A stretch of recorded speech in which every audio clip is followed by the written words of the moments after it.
chamada de Covid-19, provocada por um vírus chamado SARS-CoV-2. E tem um sentido ela ser chamada SARS-CoV-2, que a gente vai mostrar daqui a pouco.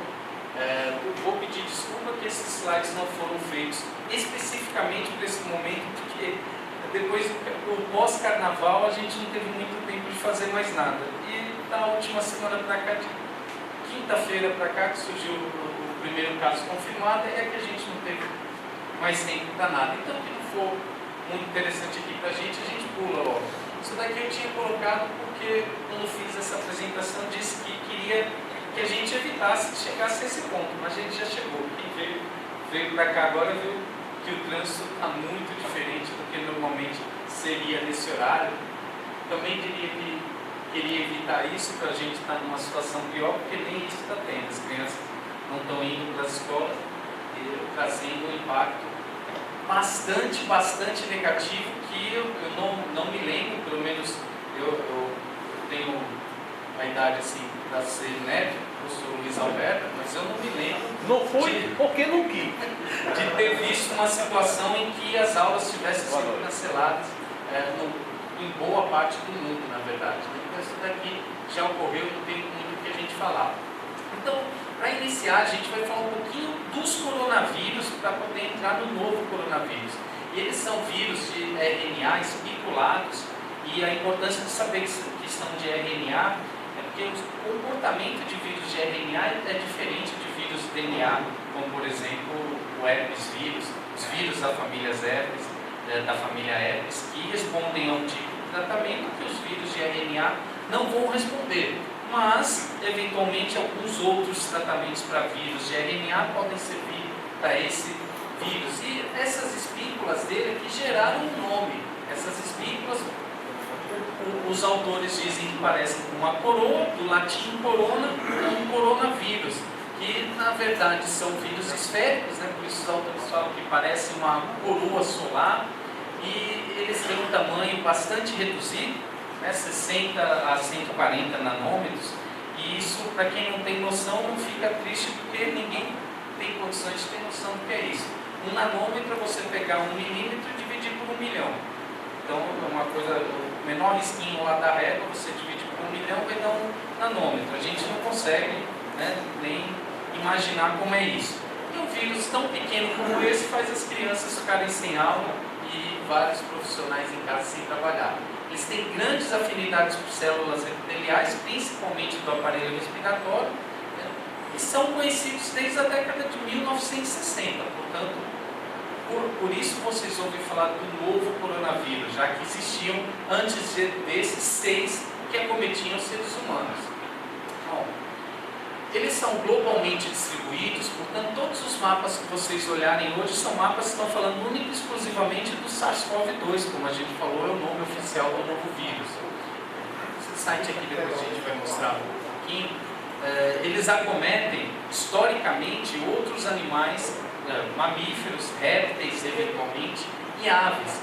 Depois a gente vai falar um pouquinho mais desse artigo aqui, que ele mostra aí alguma coisa para a gente entender de onde vieram. E acometem múltiplos órgãos. Então, apesar de se falar muito da insuficiência respiratória, os coronavírus podem acometer o sistema nervoso central, provocando encefalite, meningite, podem acometer o fígado, são causas de hepatite, e principalmente doença intestinal, com diarreia, que só perdem realmente para o aparelho respiratório, tanto o aparelho alto quanto baixo, provocando infecções de vias aéreas superiores e inferiores. Bom, como a gente comentou, existiam 6, com a descoberta do SARS-CoV-2, a gente passou a ter 7 coronavírus que acometem os seres humanos, mas tem diversos outros que acometem outros animais. Aqui, esses que estão em azul são os coronavírus conhecidos antes desse. Esse artigo é do ano passado, portanto, está completamente desatualizado. Quando você pega um artigo falando de coronavírus de 15 dias atrás, ele já está desatualizado, porque a velocidade é grande, mas aqui mostrava esses azuis, os que acometem os seres humanos. Os 4 primeiros conhecidos normalmente provocam infecções de vias aéreas superiores, que estão presentes em todo o mundo, sempre estiveram. Esse ano, por exemplo, a gente tem circulação desse daqui, Esse daqui já foi isolado das vias aéreas de uma paciente aqui no Rio Grande do Norte, mas eles sempre existiram e não tem importância epidemiológica. Em 2002, o SARS surgiu na China também, apesar que em uma outra localidade da China. Em 2012, o MERS, que foi lá no Oriente Médio, ambos provocavam insuficiência respiratória. A diferença é que o MERS foi lá no Oriente Médio e o SARS na China. O novo coronavírus ele está muito relacionado, pelo menos geneticamente, ele tem 85% de similaridade com esse daqui. Por isso ele passou a ser chamado SARS-CoV-2, já que dos vírus humanos ele é o mais semelhante. Porém, não é o coronavírus que mais se assemelha a ele.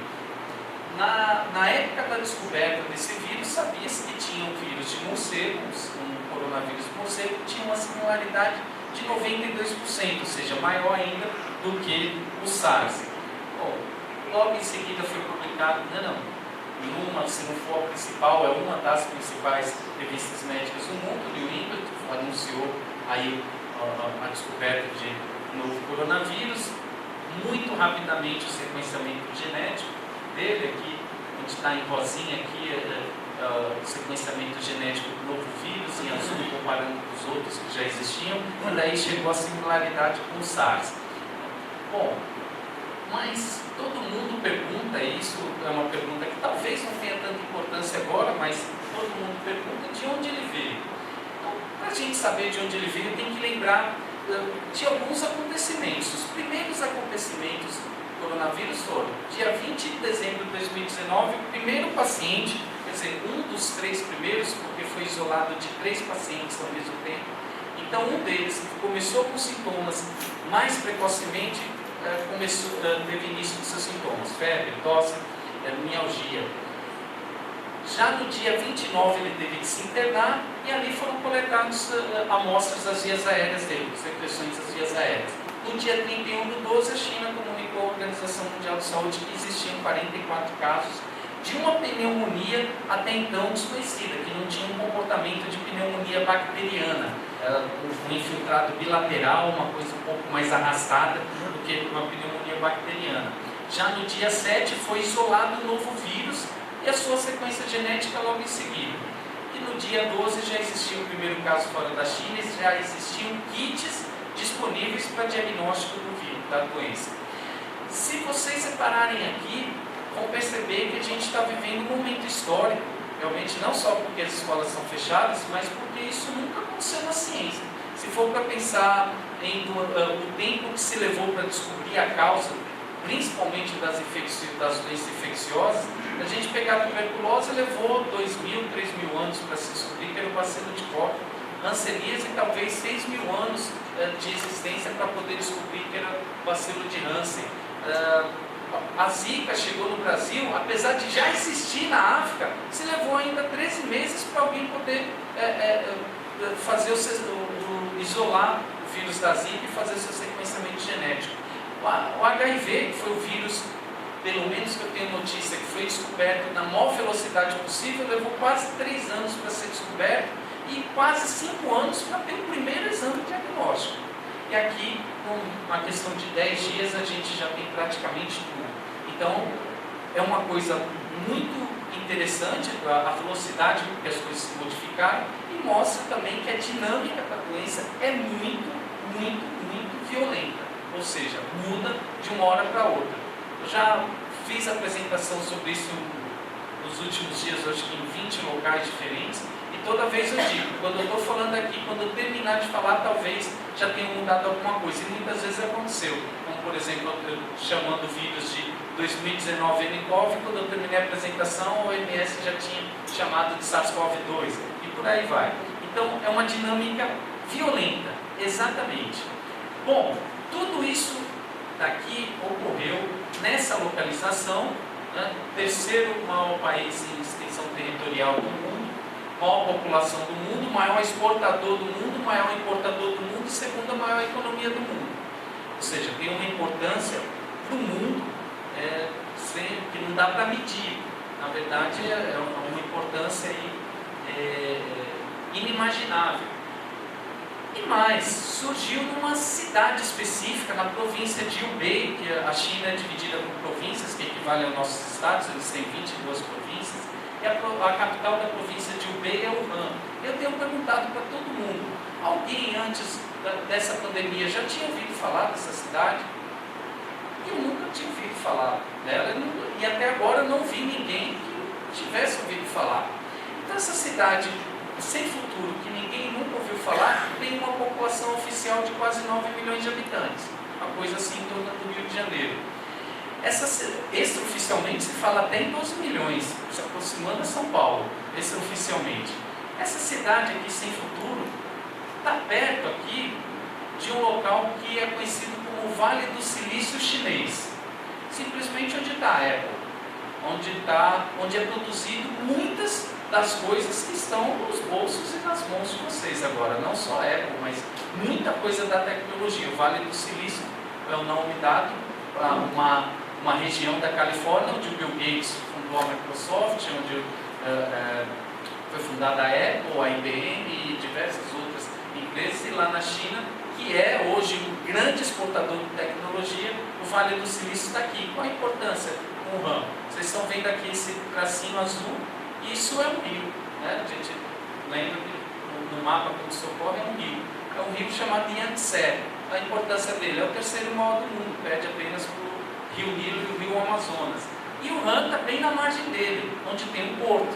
E esse porto escoa toda essa produção do Vale do Silício para deslocar aqui, sair aqui em Xangai, que é simplesmente a maior cidade da China e o maior porto do mundo, o porto mais movimentado do mundo. Vocês imaginam que a China é tudo exagerado, então o que é maior da China deve ser uma coisa muito gigante, né? Quem já foi em Xangai sabe que isso talvez algumas pessoas que tenham ido sabem que você andando nas ruas de Xangai, a calçada que você vai, você não vem. Tem uma calçada para ir com os carros, uma calçada para você ir para aquele lado e a outra para você voltar. Então você não vai e vem na mesma calçada, porque é impossível. Então, essa cidade que a gente nunca ouviu falar, ela tem uma importância mundial que talvez, se tivesse começado em Nova York, a doença, não tivesse um impacto tão grande como teve a partir de janeiro, numa cidade que a gente nunca ouviu falar.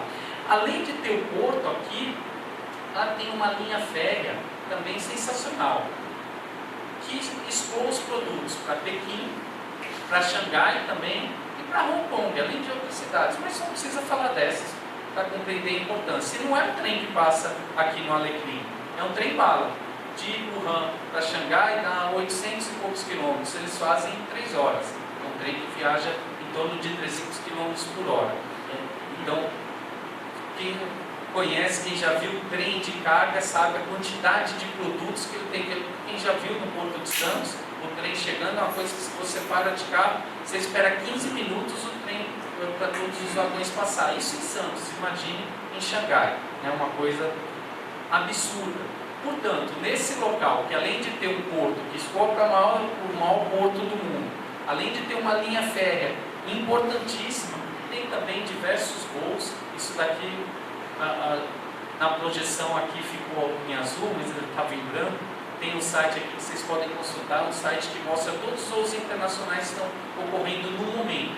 E aqui a China, a gente vê que voos, principalmente para a Europa, é bastante movimentado, bastante povoado, e para o Brasil não. Então, quando eu estava na China, a preocupação nossa devia existir, mas era diferente.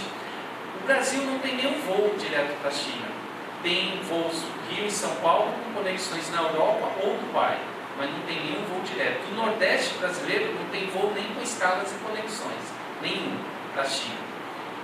Então, enquanto eu estava na China, a gente estava relativamente tranquilo, apesar da gente ter portos que recebem navios da China. Mas tem um detalhe, depois eu posso comentar, quando a gente for falar do tempo de sobrevivência. O principal navio chinês que se embarca aqui que aporta aqui em Natal, na verdade não é nem em Natal, é em Guamaré, ele leva 42 dias para vir de lá para cá. Então é uma situação bastante tranquila nesse momento aí para a gente, né, até então. Bom, esse artigo eu tinha mostrado rapidamente aqui para vocês, ele também é do ano passado, portanto não tem o novo coronavírus. Mas ele fala da origem dos outros coronavírus que acometiam os seres humanos. E aí a gente repara que todos eles surgiram de algum mamífero, principalmente o morcego. Só que nunca o morcego passou diretamente para o ser humano, ele sempre teve um hospedeiro intermediário e sempre foi um mamífero. Sempre foi um mamífero. E esse mamífero acabava passando para o ser humano. Isso ocorreu com todos. Por exemplo, o MERS que a gente comentou, e para isso acontecer, precisa que o ser humano tenha muito contato com o animal. O MERS que a gente comentou que foi no Oriente Médio em 2012 foi o camelo dromedário. E ali no Oriente Médio a gente sabe que o contato com esses animais é muito intenso. O animal de estimação que dorme muitas vezes dentro da casa das pessoas. Em 2002, o SARS ele veio através desse animal chamado gato de Algália, esse animal bonitinho que é bastante apreciado lá na culinária, vendido aí nos mercados, nada ilegal, nada irregular, vendido em mercados conhecidos, licenciados, e ele é bastante consumido. Então o SARS lá em 2002 surgiu porque as pessoas comiam a carne dele. Não sei, provavelmente não, porque quando come assa, cozinha e tal, e os vírus morrem com temperaturas elevadas. Mas é o fato de manipular, alguém que manipula a carne crua, é alguém que está criando o animal para comercializar, então o contato com o ser humano aumenta intensamente. Mas aí vem a pergunta, e o SARS-CoV-2, o atual coronavírus? Bom, aqui a gente fez uma brincadeira com aquele artigo. Provavelmente veio de um morcego, porque como a gente falou no início, tem um vírus com uma similaridade de 92% no seu sequenciamento genético do novo coronavírus. Passou para algum outro animal, que está interrogado, surgiu o novo coronavírus, que na época foi chamado 2019 nCoV, que passou para algum ser humano que começou a transmitir para outros seres humanos, e essa é a dinâmica do início da infecção. Ela começou assim começou a pandemia. Agora, resta a dúvida ainda de saber quem é esse cara daqui do meio. E aí existem algumas evidências na literatura. A gente já comentou que foi na China, na província de Hubei e na cidade de Wuhan. Nessa cidade tem um supermercado que a tradução ao pé da letra seria um mercado úmido, um mercado molhado, onde se comercializa frutos do mar e carne de animais silvestres, ou os próprios animais silvestres. E os primeiros casos, aqui está em rosinha, os primeiros casos, uma boa parte deles frequentavam esse supermercado e consumiam frutos do mar ou outros alimentos dali. E os poucos que não tinham frequentado aqui em azul o supermercado tinham contato com alguém que frequentou o supermercado. Então também já se gerou a hipótese de que ele foi gerado ali onde tem muitos animais que poderiam transmitir.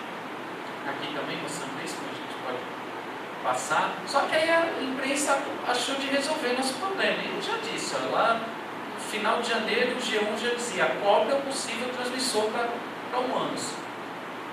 E aí achou que resolveu, porque culparam aí esse cara, o Bungatus multicinctus, que é uma cobra endêmica, não peçonhenta para o ser humano, uma cobra endêmica da China, e ela também é bastante consumida aí como espetinho do happy hour, fim da tarde, né? Ou então como o sashimi também, ela é bastante consumida, e eu nem que ver fazer essa cara não, porque como mocó, um monte de porcaria lá, aí vem falar depois de morcídia, né? E vem fazer cara de espanto com isso. Bom, só que surge uma pergunta.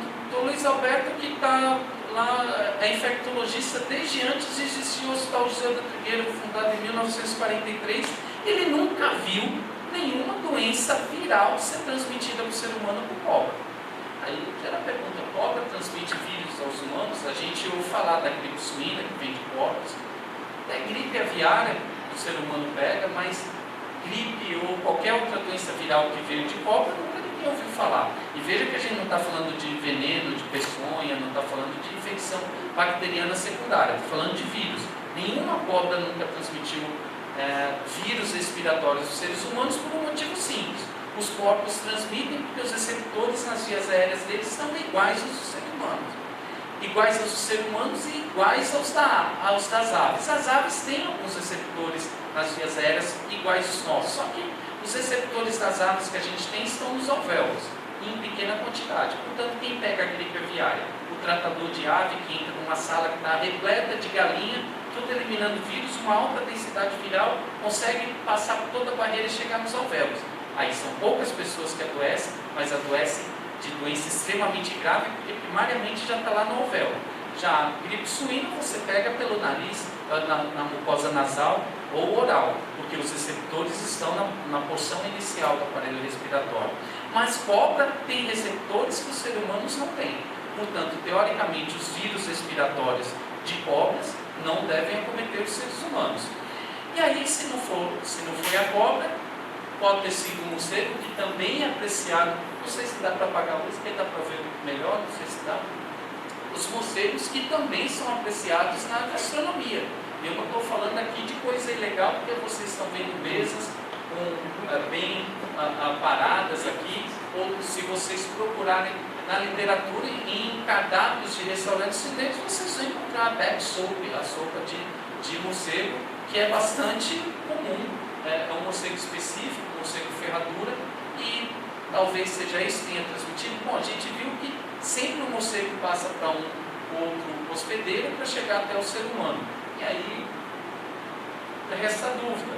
Mas a literatura coloca que geralmente os coronavírus se originam de morcegos. Os coronavírus que vêm de seres humanos se originam de morcegos. Isso daí tem diversos artigos, a gente não precisa detalhar, mas todos eles vão falando aqui que realmente tem uma similaridade grande com o morcego. Quase sempre vem de mamíferos, eventualmente de aves, mas nenhum fala de répteis. A gente vê que é mamíferos, eventualmente de aves. Então, resolveram achar um outro mamífero que pudesse ser do tal no lugar da cobra. E aí acharam, o governo chinês, não tem a publicação científica ainda, o governo chinês diz que foi o pangolim. Eles publicaram em um dos sites oficiais dele que esse cientista encontrou uma similaridade genética de 99% dos coronavírus do SARS-CoV-2 com um vírus encontrado no animal chamado pangolim, que também é daquela região. É esse animal aqui que parece com o nosso peba, mas ele é muito mais relacionado ao tamanduá. E esse é o animal que, se vocês colocarem aí no Google, vocês vão encontrar uma matéria do The Guardian, do jornal inglês, de 2018, dizendo que ele é o animal mais traficado do mundo. Portanto, esse consumo é diferente do morcego e do gato talgalho. Não é um consumo legalizado. Ele é o animal mais traficado do mundo. E por que ele é mais traficado? Primeiro, pelas escamas, que têm propriedades iguais ao, tenho dito sempre, iguais ao nosso nome, cura asma, difteria, pneumonia, câncer, diabetes, AVC, tudo vocês imaginaram. Até bem que fala, uma perna mais curta que a outra, você toma, ela é comprida, fica do mesmo tamanho. É igual o nome que a gente tem, né? Todo mundo já viu um paciente dizer, eu tomei o nome, melhorei e tal. Então ele é bastante traficado por causa disso, mas não só por causa disso, é um animal até bonitinho, ele também parece ter uma carne bastante saborosa, ainda que você não vai encontrar nos cardápios de restaurantes, porque o consumo é ilegal, mas ele é bastante traficado para isso. E o que tem de evidência é um artigo do ano passado que estudou coronavírus nos pangolins e encontrou coronavírus.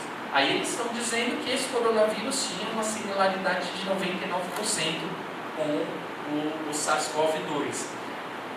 E aí vem a pergunta, então a cobra era inocente, né? O bichinho não tinha nada a ver com a história, mas sempre tem alguém para vir atrapalhar a história, e veio esse outro camarada aí também e disse, não, eu também encontrei 99% de similaridade na cobra. Então a cobra é o provável animal. E aí tem a confusão, claro que como eu estou apresentando, vocês vão perguntar qual é a minha opinião. É bastante simples, não comam morcegos, cobras em pangolis e está resolvido. Porque na verdade, como eu disse, hoje talvez não tenha tanta importância, porque agora a transmissão é de humano a humano. Aqui a gente não come cobra, não come pangolim, né? Não sei se o Luiz Alberto é bom. Nem morcegos. Então fica isso. Isso é só para mostrar o que tem na literatura. Bom, como eles se transmitem? A gente tem que dizer o que tem na literatura. Um grande problema nas discussões do coronavírus hoje, é o que o André Pinto estava dizendo, né? O pessoal desesperado, que quer um tipo de capote e tal, não sei. André, houve aqui uma opinião que eu acho interessante. Você disse, não coma pangolim, porque ele pode transmitir, cobra pode transmitir. Mas agora, como é o único homem, tem gente não come mais não, lá? Comer o quê? ser humano agora, ninguém come mais, sim, não? Sim, Esse aqui transmite mesmo, né? Bom, as discussões a gente tem visto que as pessoas estão fazendo muito por pânico, por emoção, e isso não pode acontecer. A gente tem visto colegas muito bons que estão entrando em parafuso, porque vê uma imagem na internet e fica doido, porque vê o cara com a roupa da NASA e tal, aí acha que é o ebola, acha que a gente está lidando com o ebola. A gente está lidando com uma doença completamente diferente do ebola. A gente depois pode comentar aqui a diferença principal com o ebola. Então, o que se sabe hoje que pode transmitir? O que está praticamente ratificado? Bom, as mãos, isso para toda doença respiratória, isso é bem conhecido. E as doenças respiratórias de transmissão humano a humano, elas podem ser transmitidas tem duas categorias. Aquelas são por aerossóis e por gotículas. As que são transmitidas, a diferença é o tamanho da partícula, lá está os 5 micros, mais ou menos. As mais conhecidas, as do nosso meio que são transmitidas por aerossóis, são tuberculose, sarampo, varicela. Quando você tem uma doença por aerossol, transmitida por aerossol, vamos supor que eu tenha tuberculose, eu venho aqui e tuço. Então eu tuço, são partículas minúsculas, leves, elas ficam suspensas no ar. Então alguém que entrar nessa sala depois e respirar, ela pode pegar a tuberculose, pode. O raio ultravioleta diminui bastante, a ventilação diminui bastante, a chance e tal, mas pode. A doutora Maria do Carmo, nós especialistas em tuberculose aqui no estado, ela sabe que não é tão simples assim, mas o bacilo anticorpo fica suspenso no ar, no aerossol. Já as que são transmitidas por gotículas são diferentes, elas não ficam suspensas no ar. O que acontece? Elas são pesadas, então quando você tosse, elas são eliminadas por 1 metro de distância. A Organização Mundial de Saúde fala 2 metros para manter uma margem de segurança, mas elas são lançadas e eliminadas por 1 metro de distância. As gotículas, que o coronavírus é transmitido por gotículas. As gotículas, quando a gente elimina, elas são pesadas, não vão ficar suspensas no ar como da tuberculose. Portanto, se eu tiver coronavírus aqui, se eu tiver com influenza e tossir, quem entrar 1 hora depois aqui e respirar o ar não vai pegar. A não ser que seja a menos de 1 metro de distância de mim, eu tossir e entrar e chegar diretamente nas vias aéreas dessa pessoa. Mas o que é que vai acontecer? Eu vou tossir, as gotículas são pesadas, vão cair, vão contaminar essa mesa. Alguém vai chegar depois, aí depende do tempo de sobrevivência do vírus, vai colocar a mão nessa mesa, contaminar a mão, depois vai coçar o olho e pegou coronavírus, pegou influenza, coloca o dedo no nariz. André Pinto já colocou 2 vezes ali, tirou o cartão, aí coloca a mão na boca, tem ali o coffee break, você vai ali, pega um negocinho, está com a mão contaminada, comeu, e é assim que se pega influenza principalmente. Mais de 90% dos casos de influenza são transmitidos dessa maneira. E dificilmente de alguém tossir na sua cara, a não ser que você esteja, obviamente, a menos de 1 metro de distância. Por isso que o médico, o profissional de saúde, ao examinar o paciente, deve usar máscara. Mas andar com máscara na rua, respirando do lado da rua, não vai impedir de pegar coronavírus. Porque o que vai a máscara não impede da gente contaminar a mão e levar a mão ao olho. Isso é de suma importância. O que vai impedir é a gente higienizar as mãos. E aí, vocês podem olhar toda a literatura. É o que eu estou insistindo. A gente não deve fazer as coisas pelo pânico, por emoção, por paixão. Tem que ver a literatura. A literatura diz que é pelas mãos. São gotículas e nossas mãos que contaminam. Em 2009, influenza, a gente sabia. Foi quando a primeira vez que eu ouvi falar na imprensa que se devia higienizar as mãos, constantemente, porque é assim que se transmite, ok? Bom, como as gotículas são eliminadas por até 1 metro de distância, a OMS recomenda que você fique a mais de 2 metros de distância como uma margem de segurança. Então, o contato próximo é uma maneira de transmissão. Os objetos contaminados, principalmente aqueles que entram em contato com as vias aéreas, isso é um grande problema por causa dos talheres de restaurantes. Aí é realmente um problema que a gente não sabe como resolver, porque quem garante que a desinfecção é feita em todos os talheres de restaurantes? É bastante difícil de aceitar, de de ter certeza. E os animais que a gente acabou de comentar. Bom, isso é o que está estabelecido na literatura. Surgiu agora a hipótese, como a gente falou no início, a dinâmica é muito grande, as coisas vão mudando. Surgiu agora a hipótese de transmissão fecal-oral. Ainda não tem a publicação batendo o martelo sobre isso, mas surgiu a hipótese, vocês devem ter ouvido muito toda a Viuípe falando nas entrevistas sobre isso. Ele comenta e ele fala, ó, é possível que se transmita por via fecal-oral, mas ainda não se tem comprovação sobre isso.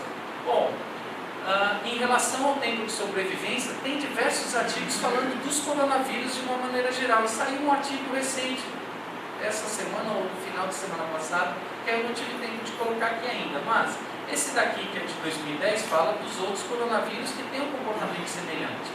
E tem um dado que funciona para todos os coronavírus. Temperatura 20 graus, inativo vírus muito mais rapidamente do que a 4 graus. Vamos voltar para Wuhan, lá no mapa da China. Janeiro, hemisfério norte, inverno. Média de temperatura em janeiro em Wuhan, de 1 a 3 graus. Mas, mais ainda, umidade relativa do ar baixa favorece o tempo de vida do vírus. Umidade relativa do ar de Wuhan em janeiro, parecido com o de Brasília no inverno, 10% ou abaixo disso. Natal, eu estou aqui desde 2004, nunca vi uma temperatura abaixo de 20 graus, talvez nesse auditório aqui, que André está ali, todo enrolado ali, mas realmente a gente sempre tem mais de 20 graus. Wuhan estava abaixo de 4 graus. Então, assim, isso quer dizer que não vai sobreviver no Rio Grande do Norte? Não, ninguém está falando isso, está mostrando que a literatura diz que a 20 graus ele morre aqui nessa mesa muito mais rápido do que a 4 graus. E mais ainda, quando você aumenta a temperatura de 20 para 40 graus, ele morre mais rapidamente ainda. Então, Mossoró está tranquilo, Caicó, né, Tocoti, por aí vai.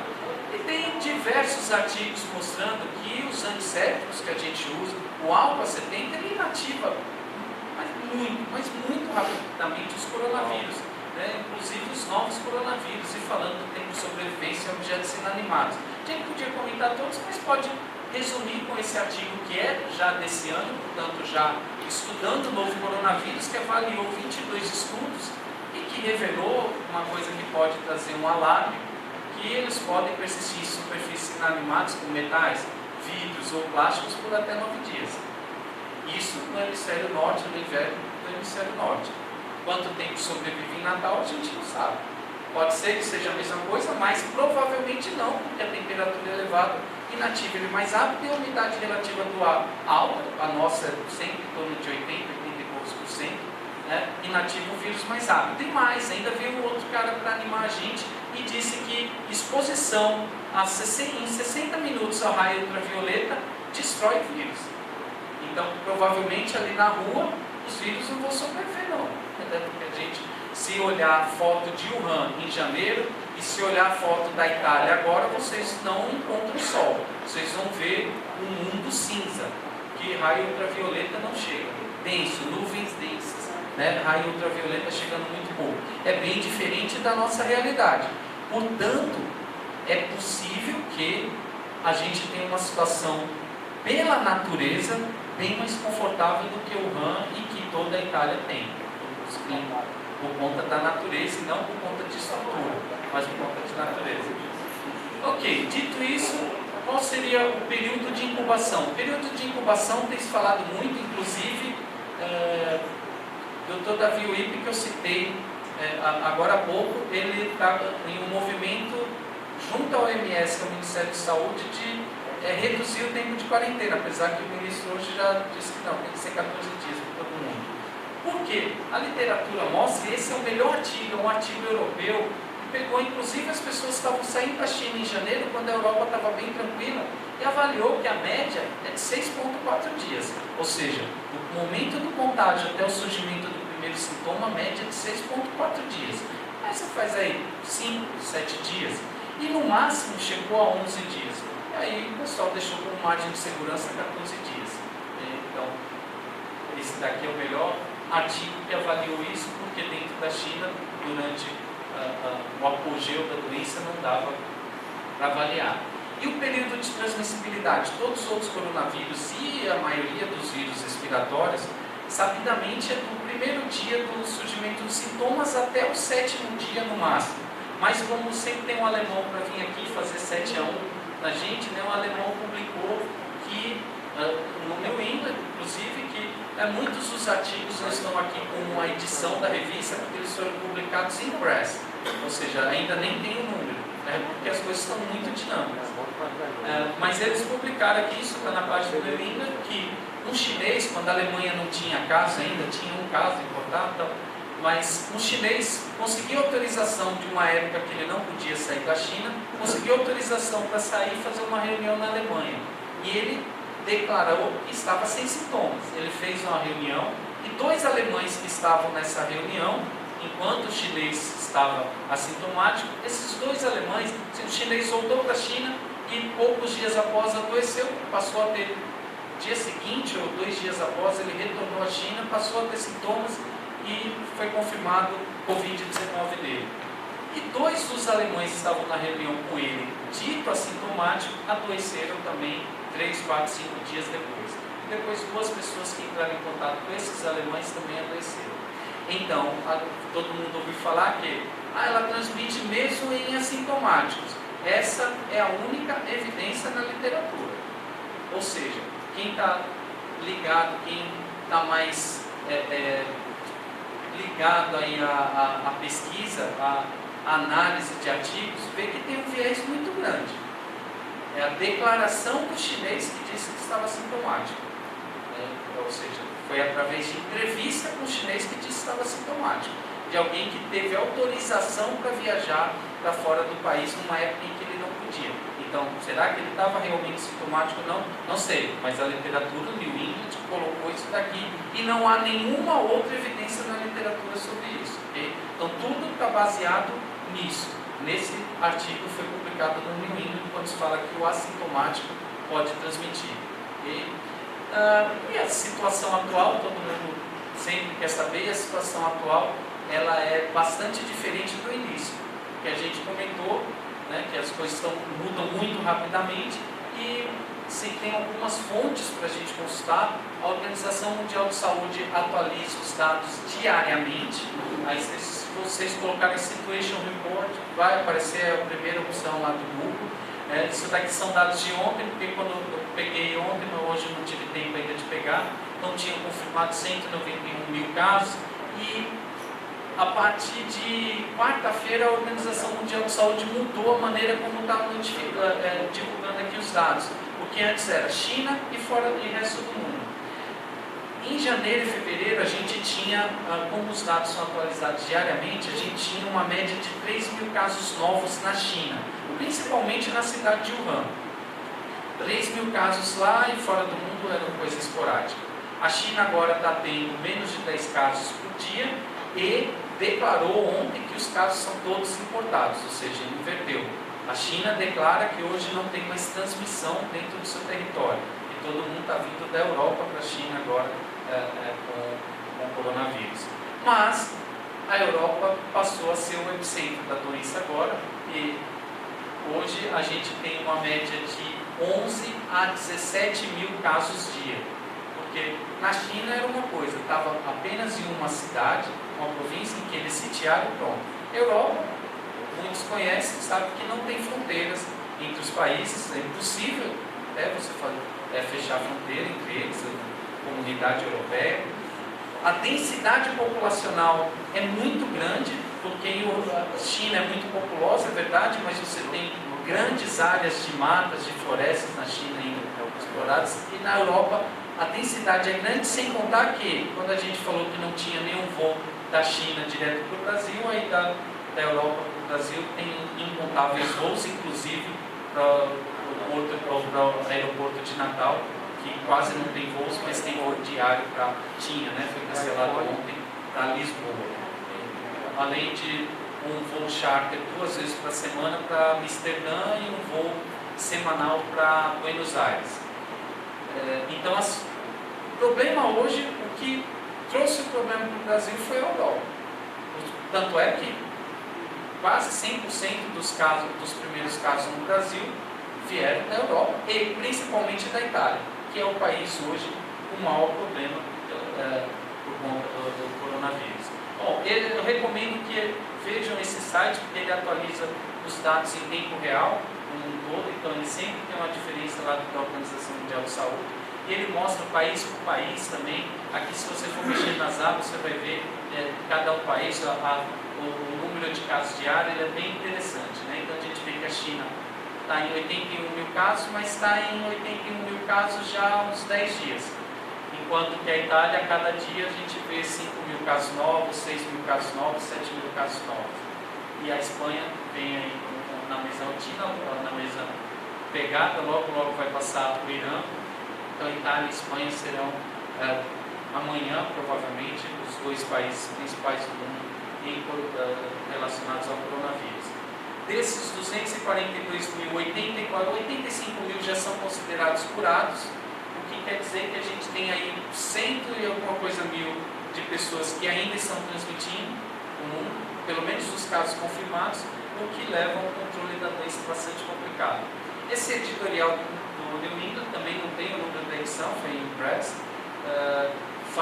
ele é bem interessante porque ele faz uma revisão dos 3 coronavírus que ameaçaram o mundo, né? Então, cada um em uma década, né? 2002, 2012 e agora 2020, iniciando, aí, chegando na outra década, e ele mostra que as 3 ameaças, aí esses dados aqui, dá para compreender um pouquinho da situação atual. Em 2002, o SARS teve 8 mil e poucos casos, 700 e poucos óbitos, com uma taxa de letalidade de 9,6. O MERS teve uma taxa, acometeu menos pessoas, matou mais, com uma taxa de letalidade muito maior, 34%. E o atual, esses dados aqui já não estão atualizados, tipo 10, 15 dias atrás, mas a taxa de letalidade vem se mantendo entre 2% e 4%, não passa disso. Isso daqui, quando eu comentei que é uma doença completamente diferente do Ebola, mostra o que é esperado de um vírus que se transmite de pessoa a pessoa. Todo mundo lembra que vírus é um parasita intracelular obrigatório. Ele não sobrevive fora de células. Portanto, o Ebola é um vírus burro. Ele chega numa comunidade de 500 pessoas, mata 400 e ele morre também. Já o influenza, ele é inteligente. Ele mata 0, alguma coisa, 1% das pessoas, tá? E se transmite para várias pessoas, para todo mundo, e ele se perpetua na natureza. Ele está ali sempre, passando o seu gene de geração em geração. O Ebola não. O Ebola não conseguiu fazer isso ainda, né? Em 2014 acometeu 3 capitais, teve um grande risco, mas parou ali, matou um monte de gente e acabou. O SARS-CoV-2, ele mata pouco percentualmente. Obviamente que 3% de 100 pessoas são 3 pessoas. 3% de 100 milhões são 3 milhões. Obviamente que eu estou falando de números relativos.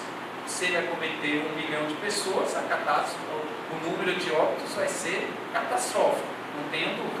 Mas percentualmente ele é o que tem a menor taxa de letalidade e por isso ele, diferente do SARS em 2002 e diferente do MERS, ele conseguiu se expandir para o mundo e acometer inúmeras pessoas, já que o MERS foi o mais letal, 2.500 casos e acabou, ninguém fez nada. A gente ouviu falar uma coisinha na imprensa e acabou, não teve risco de chegar no Brasil, de chegar na Europa, acabou, foi tranquilo. Mas esse não, ele mata pouco e ele se perpetua na natureza, portanto, ele transmite com muita facilidade. Esse artigo ele é muito interessante, é da semana passada, inclusive, ele mostra os fatores preditores de gravidade. E aí a gente vê aqui os que morreram estão em rosa, os que sobreviveram. Aqui foram 150 casos que estiveram internados na China. E a gente vê que conforme a idade vai aumentando, aumenta o percentual aqui dos rosinhas. Ou seja, o comportamento nesse sentido parecido com a influenza, que mata muito idoso. A diferença aqui é que a influenza também mata criança. E o coronavírus, em criança, um cara da OMS anunciou esses dias aí que alguma criança morreu, mas ainda ninguém publicou esse caso e até então nenhuma criança tinha ido sequer para a UTI, enquanto que a influenza é uma das principais causas. Então tem alguns fatores preditores bem interessantes. troponina elevada. Os que morreram tiveram troponina muito mais elevada do que os que sobreviveram. A mioglobina também muito mais elevada. A PCR muito mais elevada também nas pessoas que morreram, né, do que aqueles que sobreviveram. Então são fatores. Isso daqui a gente pode passar. Bom, uma vez falada da epidemiologia, é importante a gente ver o diagnóstico, né? Então primeiro a gente tem que entender que isso muda, esse é o que muda mesmo. Quando a gente está falando de casos suspeitos, critérios da Organização Mundial de Saúde, do Ministério da Saúde, mudam muitas vezes, 3 vezes ao dia. Tá? E eu acho que há menos de 10 dias teve um dia que os critérios mudaram de manhã, por volta do meio-dia e no final da tarde. Portanto, eu não vou nem dar o trabalho de ler o que está aqui, porque não está atualizado. Qual a importância do conceito de casos suspeitos?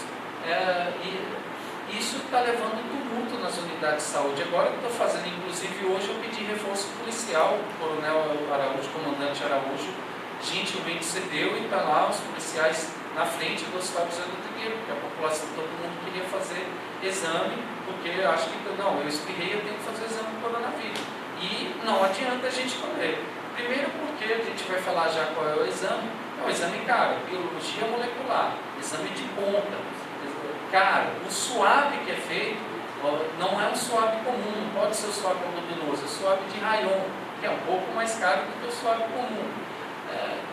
E a produção está bastante limitada. Só para vocês terem uma ideia de uma coisa que aconteceu, José da Trigueiro comprou em agosto do ano passado a máscara N95 a R$ 1,96 a unidade.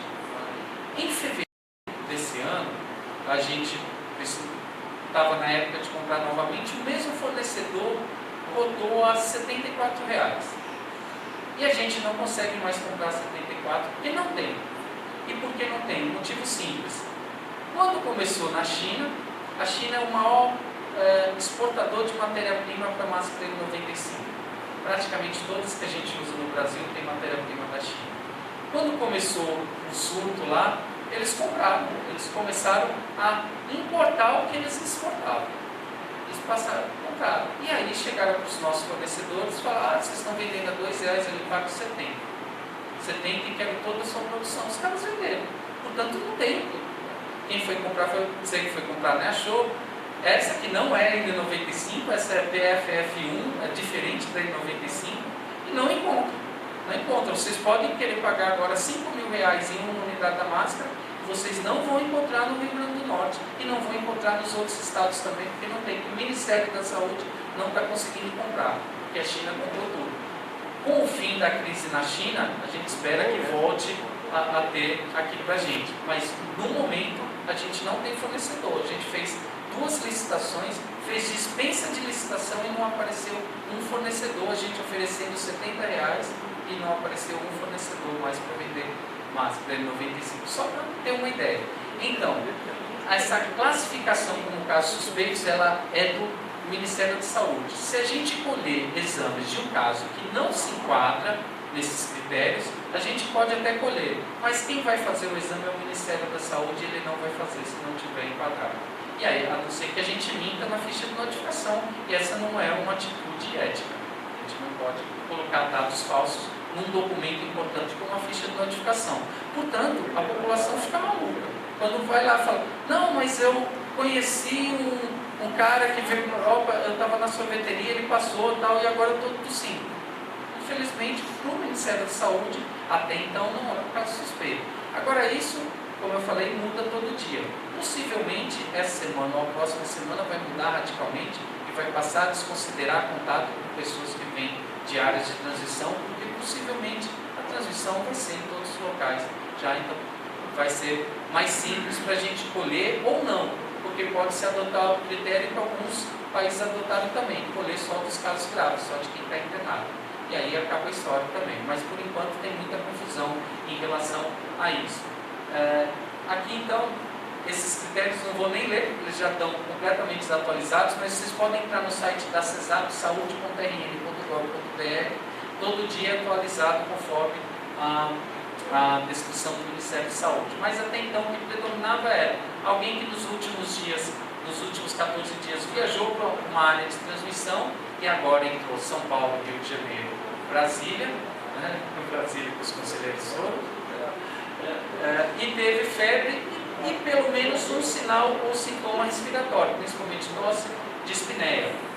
Ou então alguém teve febre ou sintomas respiratórios e nos últimos 14 dias teve contato próximo com um caso notificado como suspeito ou confirmado. Isso é importante que compreendam. Caso suspeito é aquele que foi notificado como caso suspeito, porque quando eu vou notificar esse caso, quando eu vou enviar ao Ministério da Saúde, eles vão ver o vínculo epidemiológico. Qual é o caso suspeito que ele entrou em contato? Se não tiver, não vai ser feito o exame. Fala, não, mas é um italiano que chegou tossindo. Se ele não foi notificado, então ele não é caso suspeito. Okay? Isso é burocracia. A gente sabe que quando a gente lida com seres humanos, assim, não é uma ciência exata, é ciência biológica. Mas é isso que o Ministério da Saúde determina e a gente não consegue fazer diferente disso. Okay?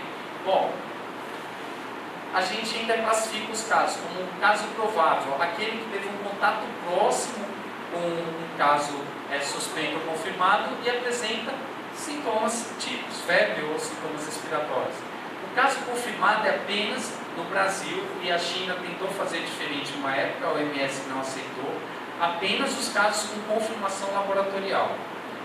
Os casos que não têm confirmação laboratorial podem ser até um caso provável, mas não entra na estatística dos casos confirmados.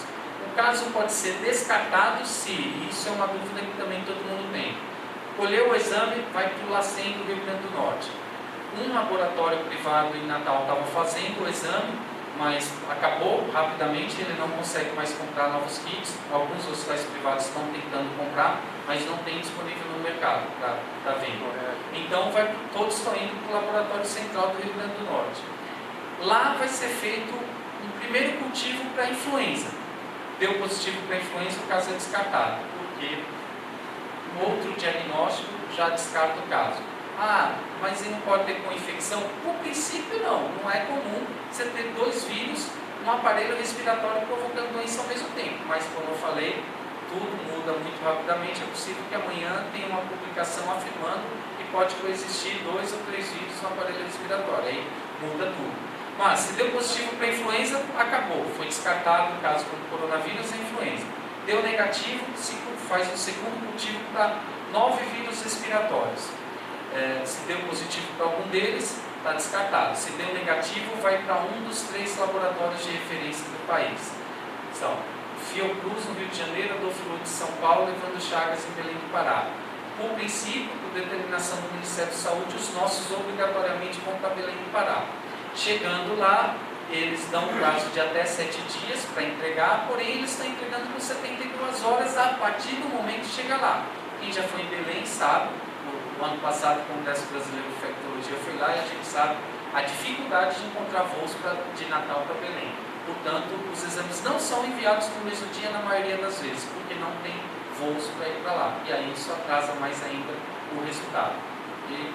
E ainda pode ter os casos excluídos, sim. E aí lá é feito no coronavírus e rinovírus, que a gente não consegue fazer aqui também. E aí se deu rinovírus é descartado, se deu coronavírus é confirmado, se deu negativo o caso também é descartado. E ainda o caso é excluído, e esse é o grande volume hoje do Rio Grande do Norte, que são aqueles notificados, mas que não se enquadram no critério do Ministério da Saúde. Então notifica, colhe o exame, gasta suave, gasta EPIs e tal, e o Ministério descarta. Infelizmente é isso que tem ocorrido, por isso eu tenho recomendado às pessoas, não se enquadram no critério, não vão colher, porque vai só gastar o material. Infelizmente, por mim colher de toda a população, mas infelizmente funciona assim. Bom, existe uma classificação dos casos, essa classificação é adotada pela OMS, a gente fez o protocolo no Rio Grande do Norte, foi o primeiro estado do país a ter um protocolo clínico. Então a doença ela pode ser classificada como não complicada quando tem IVAs, infecções de vias aéreas superiores. Ela pode ser classificada como uma pneumonia sem complicações ou pneumonia grave, e aí os critérios não mudam muito de uma pneumonia grave, não tem muito mistério. Evolutivamente vai receber outras denominações que também já são conhecidas como SARA, o mesmo critério de SARA, sepsis, choque séptico, os mesmos critérios. O único caso confirmado que a gente teve no Rio Grande do Norte fez um quadro de pneumonia não complicada, ela não tinha critérios de gravidade, e a pneumonia dela, o coronavírus dela foi tratado com alênia. Alênia é um medicamento para asma. Ela um jovem de 24 anos que tinha como comorbidade asma. Então a complicação dela foi asma, mas ela fez, eu vou mostrar já a imagem típica na radiologia, ela fez a imagem típica, que era um infiltrado bilateral na tomografia, com uma imagem de vidro fosco bem característica, uma alteração laboratorial que parece presente em mais de 80% dos casos, que é a linfopenia. Ela fez linfopenia importante, de 4% de linfócitos, e ficou enquanto ela estava sintomática. Passados os sintomas, os linfócitos voltaram ao normal.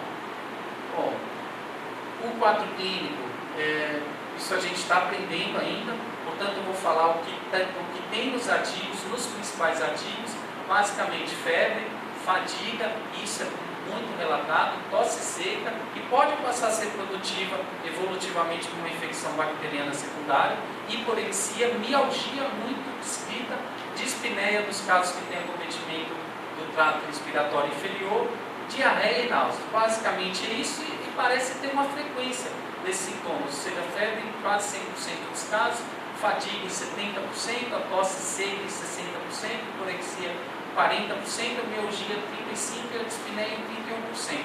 Porém, tem um viés.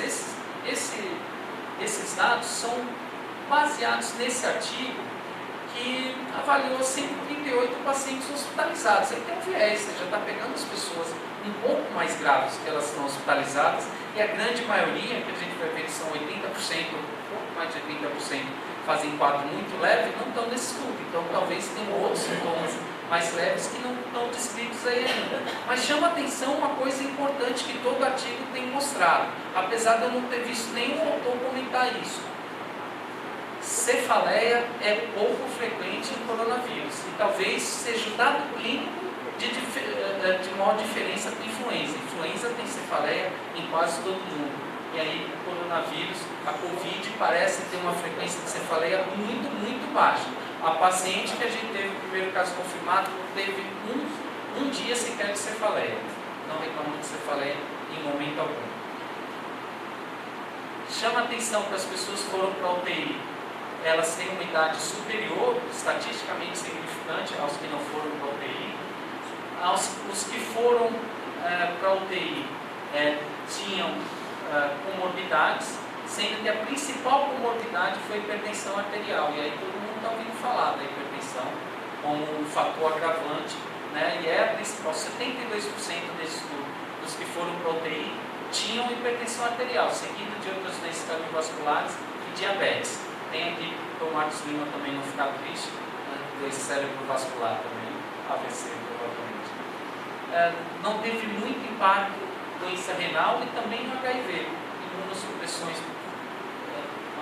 inclusive doenças autoimunes, ainda não tem relato de ter ser tão importante, mas hipertenso diabético sim, e aí todo mundo já ouviu falar que provavelmente por causa da enzima conversora de angiotensina.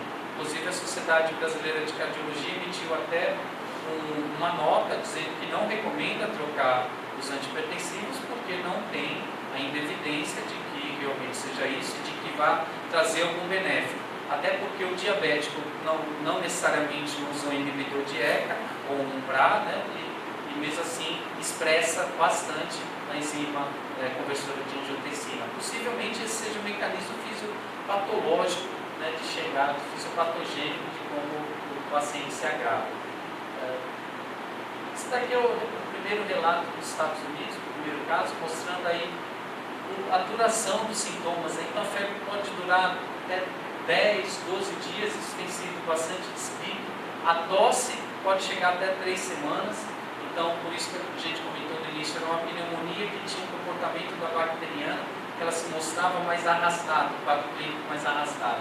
E eu pulei ali o artigo, mas os casos graves, os que foram a óbito se agravaram geralmente a partir do 12º dia do mês. A grande maioria deles a partir do dificilmente alguém se agrava antes do 12º dia, o que leva a estranhar o primeiro óbito em São Paulo, que parece que a pessoa foi a óbito com 4 ou 5 dias de doença. Precisa ser analisado isso bem direitinho. A fadiga é muito relatada e parece que acompanha a doença na sua fase de status. Os pacientes reclamam muito. No caso que a gente teve, a paciente, apesar de ser asmática e ter dispneia, ela não reclamava disso, ela reclamava da fadiga. Não consigo subir uma escada, não consigo. Não é pelo fôlego não, é porque não tenho força, dói minha perna. Essa era a queixa dela.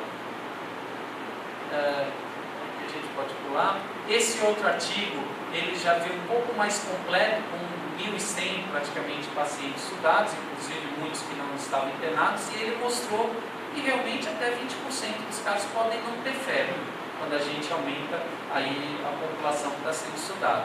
Por isso o Ministério da Saúde não coloca mais como obrigatória a presença de febre. Por diversos motivos, cardiopata que usa AS, né, pode mascarar, pessoas que usam corticoide, né, idosos têm pouca expressão de interleucina 2 e 6 e, consequentemente, vão ter menos febre, né? Então a gente tem que ficar atento a isso. E esse foi o artigo com o maior N possível, foram os primeiros 72.314 casos, e esse artigo ele é muito interessante porque ele foi publicado no JAMA, e tanto esse quanto esse anterior do New England, os autores descrevem que quem analisou os casos, quem analisou os prontuários, foi uma equipe contratada devido ao esgotamento físico e mental da equipe de saúde que estava atuando na China naquele momento. E eu imagino como era, porque a gente tem um caso confirmado e eu não consigo almoçar, imagine as pessoas que estavam lá com 80 mil casos. Realmente leva um esgotamento físico importantíssimo. Esse artigo ele mostrou que menos de 1% dos casos eram em crianças menores de 10 anos, e até então nenhuma criança tinha nem ido para a UTI. Aliás, nenhuma criança tinha se internado. O cara da OMS falou, tem uma criança aí que morreu, mas ainda não deu detalhe de onde foi e o que aconteceu. 81% dos casos são leves, são casos de infecções de vias aéreas superiores, 14% precisam de internação, 5% de cuidados intensivos. Os óbitos ocorrem principalmente nos idosos, quando você pega acima de 80 anos é 15% a taxa de letalidade, enquanto você pega menores de 10 anos é 0, né? Jovens 20 e poucos anos é 0, alguma coisa, mas se mais de 15 ou mais de 80 anos, 15%. E essa é uma das possíveis explicações do porquê que a Itália morre muito mais gente do que morreu na China e do que morre no resto do mundo, porque a Itália tem uma das populações mais idosas do mundo. Então, uma das explicações, não é apenas isso. A outra explicação é justamente o que está se tentando fazer aos poucos aqui no Brasil. É evitar o pico de incidência, porque todo mundo já deve ter visto um gráfico famoso aí que o cara fez. Aqui tem uma linha da capacidade do sistema de saúde. Se você tem um pico, ela passa dessa linha, e quando você tem aglomeração de casos, aumenta a letalidade. Se você consegue retardar, mesmo que o mesmo número de pessoas adoeçam, mas uma velocidade pequena, ela pode ficar abaixo da linha da capacidade do sistema de saúde, evita aglomerações e menos pessoas morrem. Isso ocorreu, por exemplo, na Coreia do Sul, em que eles testavam todo mundo, e aí eles tinham um grande número de casos, mas conseguiam isolar rapidamente, não teve aquele boom, caso conseguiu, os poucos casos graves conseguiram internar, tinha leito de UTI adequado, e eles acabaram praticamente saíram já da pandemia, e relativamente confortáveis. Detalhe que até então 5 profissionais de saúde tinham morrido, e dentre eles 2 médicos, inclusive o cara que anunciou que estava tendo uma nova epidemia, né, que foi até ameaçado pelo governo chinês, também ele morreu. A gente não sabe maiores detalhes dos casos deles, se eles tinham comorbidade, se não tinham, mas possivelmente a comorbidade foi excesso de trabalho. E o médico todo sofre, imagine numa pandemia como essa. Aí já ajudei você. O quadro laboratorial, ele é simples, né, leucócitos normais, mas com linfopenia. Isso é marcante em 83% dos casos. Naquele estudo do New England, 1.100 casos mostra 83%. Naquele de 72 mil casos, fala também algo em torno de 82, 83%. Plaquetas normais, eventualmente diminuídas. O nosso caso ela ficou em 115, 120 mil plaquetas. LDH normal, eventualmente aumentado. Transaminases, ureia e creatininas normais, exceto quando desenvolve septo, choque séptico, que aí muda. Alterações radiológicas, os casos internados são quase todos, e muitos a gente não consegue ver na radiografia, mas a tomografia, inclusive, foi um dos critérios para se dar o diagnóstico clínico na China, alteração na tomografia. E procalcitonina elevada, o que é uma pena que o Rio Grande do Norte, em pouquíssimos locais, faz procalcitonina. É um exame que já foi muito discutido, tem muita utilidade, mas infelizmente a gente tem pouco, e procalcitonina elevada em quase todos os casos. Foi baseado também nesse artigo, os dados que eu mostrei, tem aí a frequência de cada um deles, tem aí os scores de gravidade dos pacientes com UTI, vale a pena ler. Quem quiser, eu tenho meu e-mail ali depois, pode mandar, eu mando todos os artigos. Nessa apresentação aqui tem 84 referências, mas a gente já está com quase 300 artigos, todos disponíveis, se quiserem. Os casos que foram com UTI, as principais complicações foram choque séptico, realmente, miocardite com arritmia, desconforto respiratório e insuficiência renal muito pouco. Muito pouco. Parece que insuficiência renal, os nefrologistas não vão lidar muito aqui não. O padrão é sempre de acometimento bilateral, ainda que nem sempre é simétrico, não parece ser simétrico. Na radiografia a gente não consegue ver muito bem, mas na tomografia quase sempre você encontra aí um filtrado bilateral com padrão de vidro fosco, que não é específico. Ali tem 3 pneumologistas aqui, sabem que não é específico, mas é característico. Então, alguém com quadro clínico compatível com uma tomografia dessa aumenta bastante a chance de ser a Covid-19. E o diagnóstico, a confirmação laboratorial, até então só pode ser feito com esse exame. Hoje, inclusive, uma pessoa me visitou de um laboratório querendo vender sorologia. Eu falei, não posso comprar sorologia para fazer no hospital, porque não é padronizado. A gente vai fazer um exame que ninguém sabe a sensibilidade, a especificidade e que não é aprovado. Não adianta, provavelmente em pouco tempo vai ter, e aí vai facilitar muito. Provavelmente vai ser padronizado logo. Mas ainda, o único exame diagnóstico é PCR. PCR feito com suave de nasoorofaringe. Quem for solicitar lá para o laboratório central, passe a colocar suave de nasoorofaringe para pesquisa de vírus respiratórios. Está resolvido. Se quiser colocar PCR para pesquisa de influenza, para-influenza, coronavírus, rinovírus, pode. Mas se você colocar suave de nasoorofaringe para pesquisa de vírus respiratórios, o LACEN já compreende, já faz com todos esses vírus que a gente citou. É um exame que precisa da técnica adequada, que não é complicada, mas precisa saber qual é a técnica. A gente, inclusive, brinca, diz, pergunta se o paciente chorou, você olha, escorreu uma lágrima, pronto, então o exame foi colhido direitinho. Você tem que colocar lá no fundo, normalmente dá uma angustiazinha, a lágrima acaba escorrendo. Mas é bastante simples. Respondendo André Pinto, é isso que todo mundo quer. Como eu falei no início, a gente tem que usar o que tem na literatura, não o que tem de pânico e o que tem de emoção. Veja, isso daqui tem milhares de fotos como essa. Essa daqui estava no site do governo chinês, site oficial do governo chinês em janeiro, quando eu fiz essa apresentação aqui pela primeira vez. Veja, a chance disso daqui ser real é zero. Primeiro, recomendação, equipe mínima. Lá no Gisele Trigueiro, o médico ou o enfermeiro colhe o exame do paciente justamente para o laboratório não ter mais uma pessoa para usar a EPI e entrar em contato com o laboratório. Apenas um técnico de enfermagem, apenas um enfermeiro e preferencialmente só um médico. Aqui a gente tem 1, 2, 3, 4, 5, 6 pessoas sem fazer nada. E tem o 7º tirando foto aqui. Eu quero saber quem é o macho que entrava em janeiro numa UTI na China com alguém com coronavírus, os caras com roupa da NASA e ia lá tirar foto.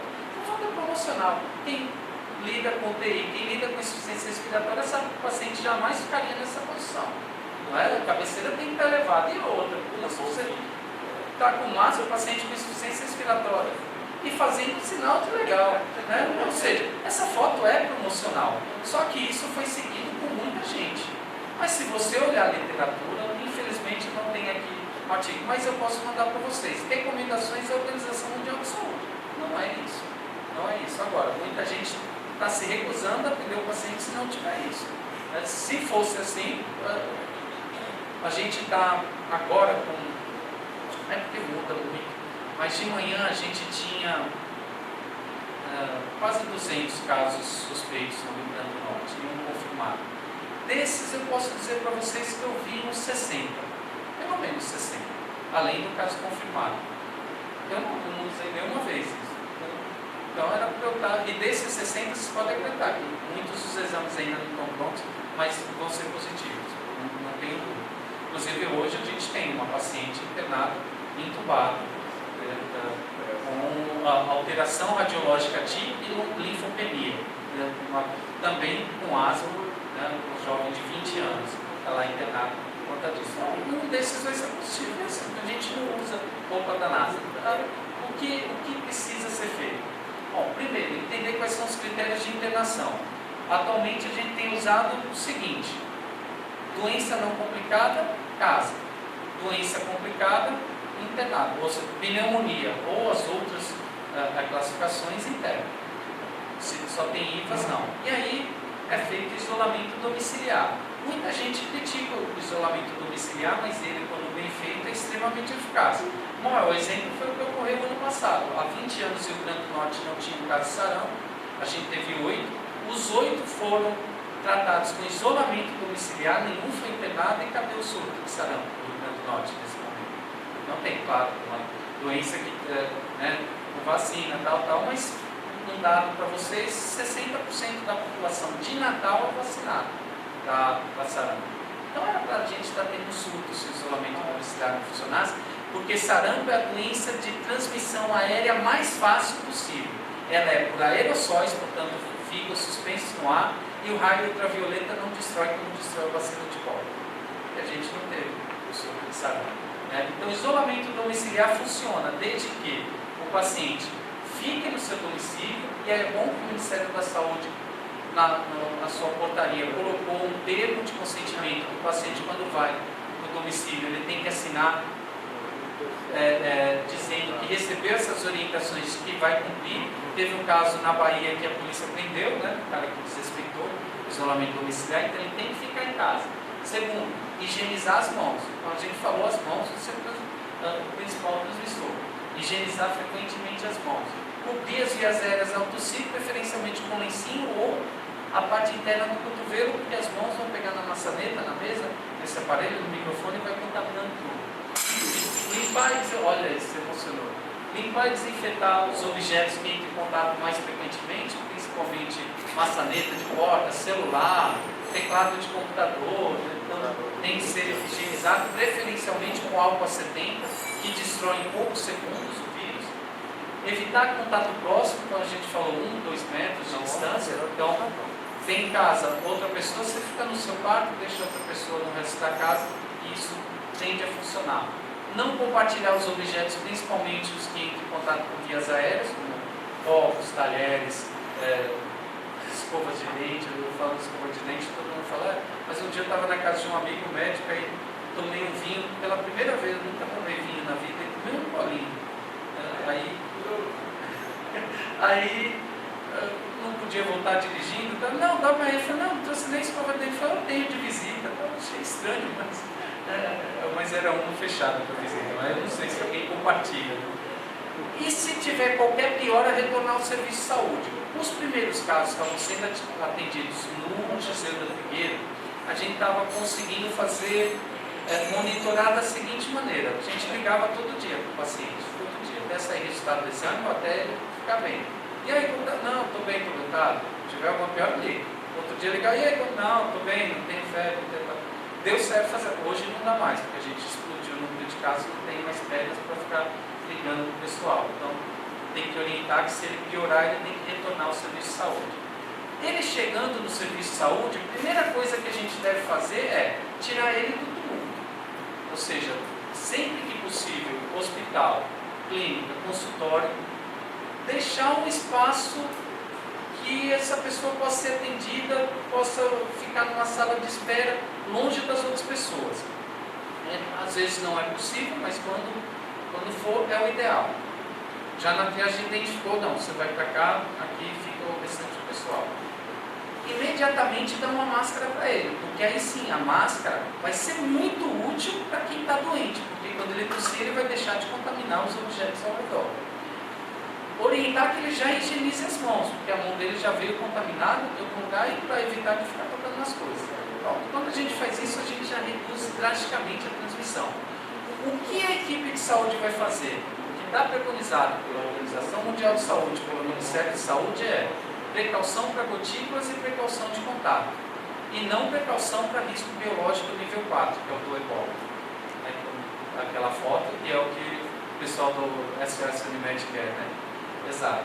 Não isso. Não está preconizado isso. A literatura não mostra isso. Agora, vocês vão encontrar fotos de colegas em hospitais que estão usando.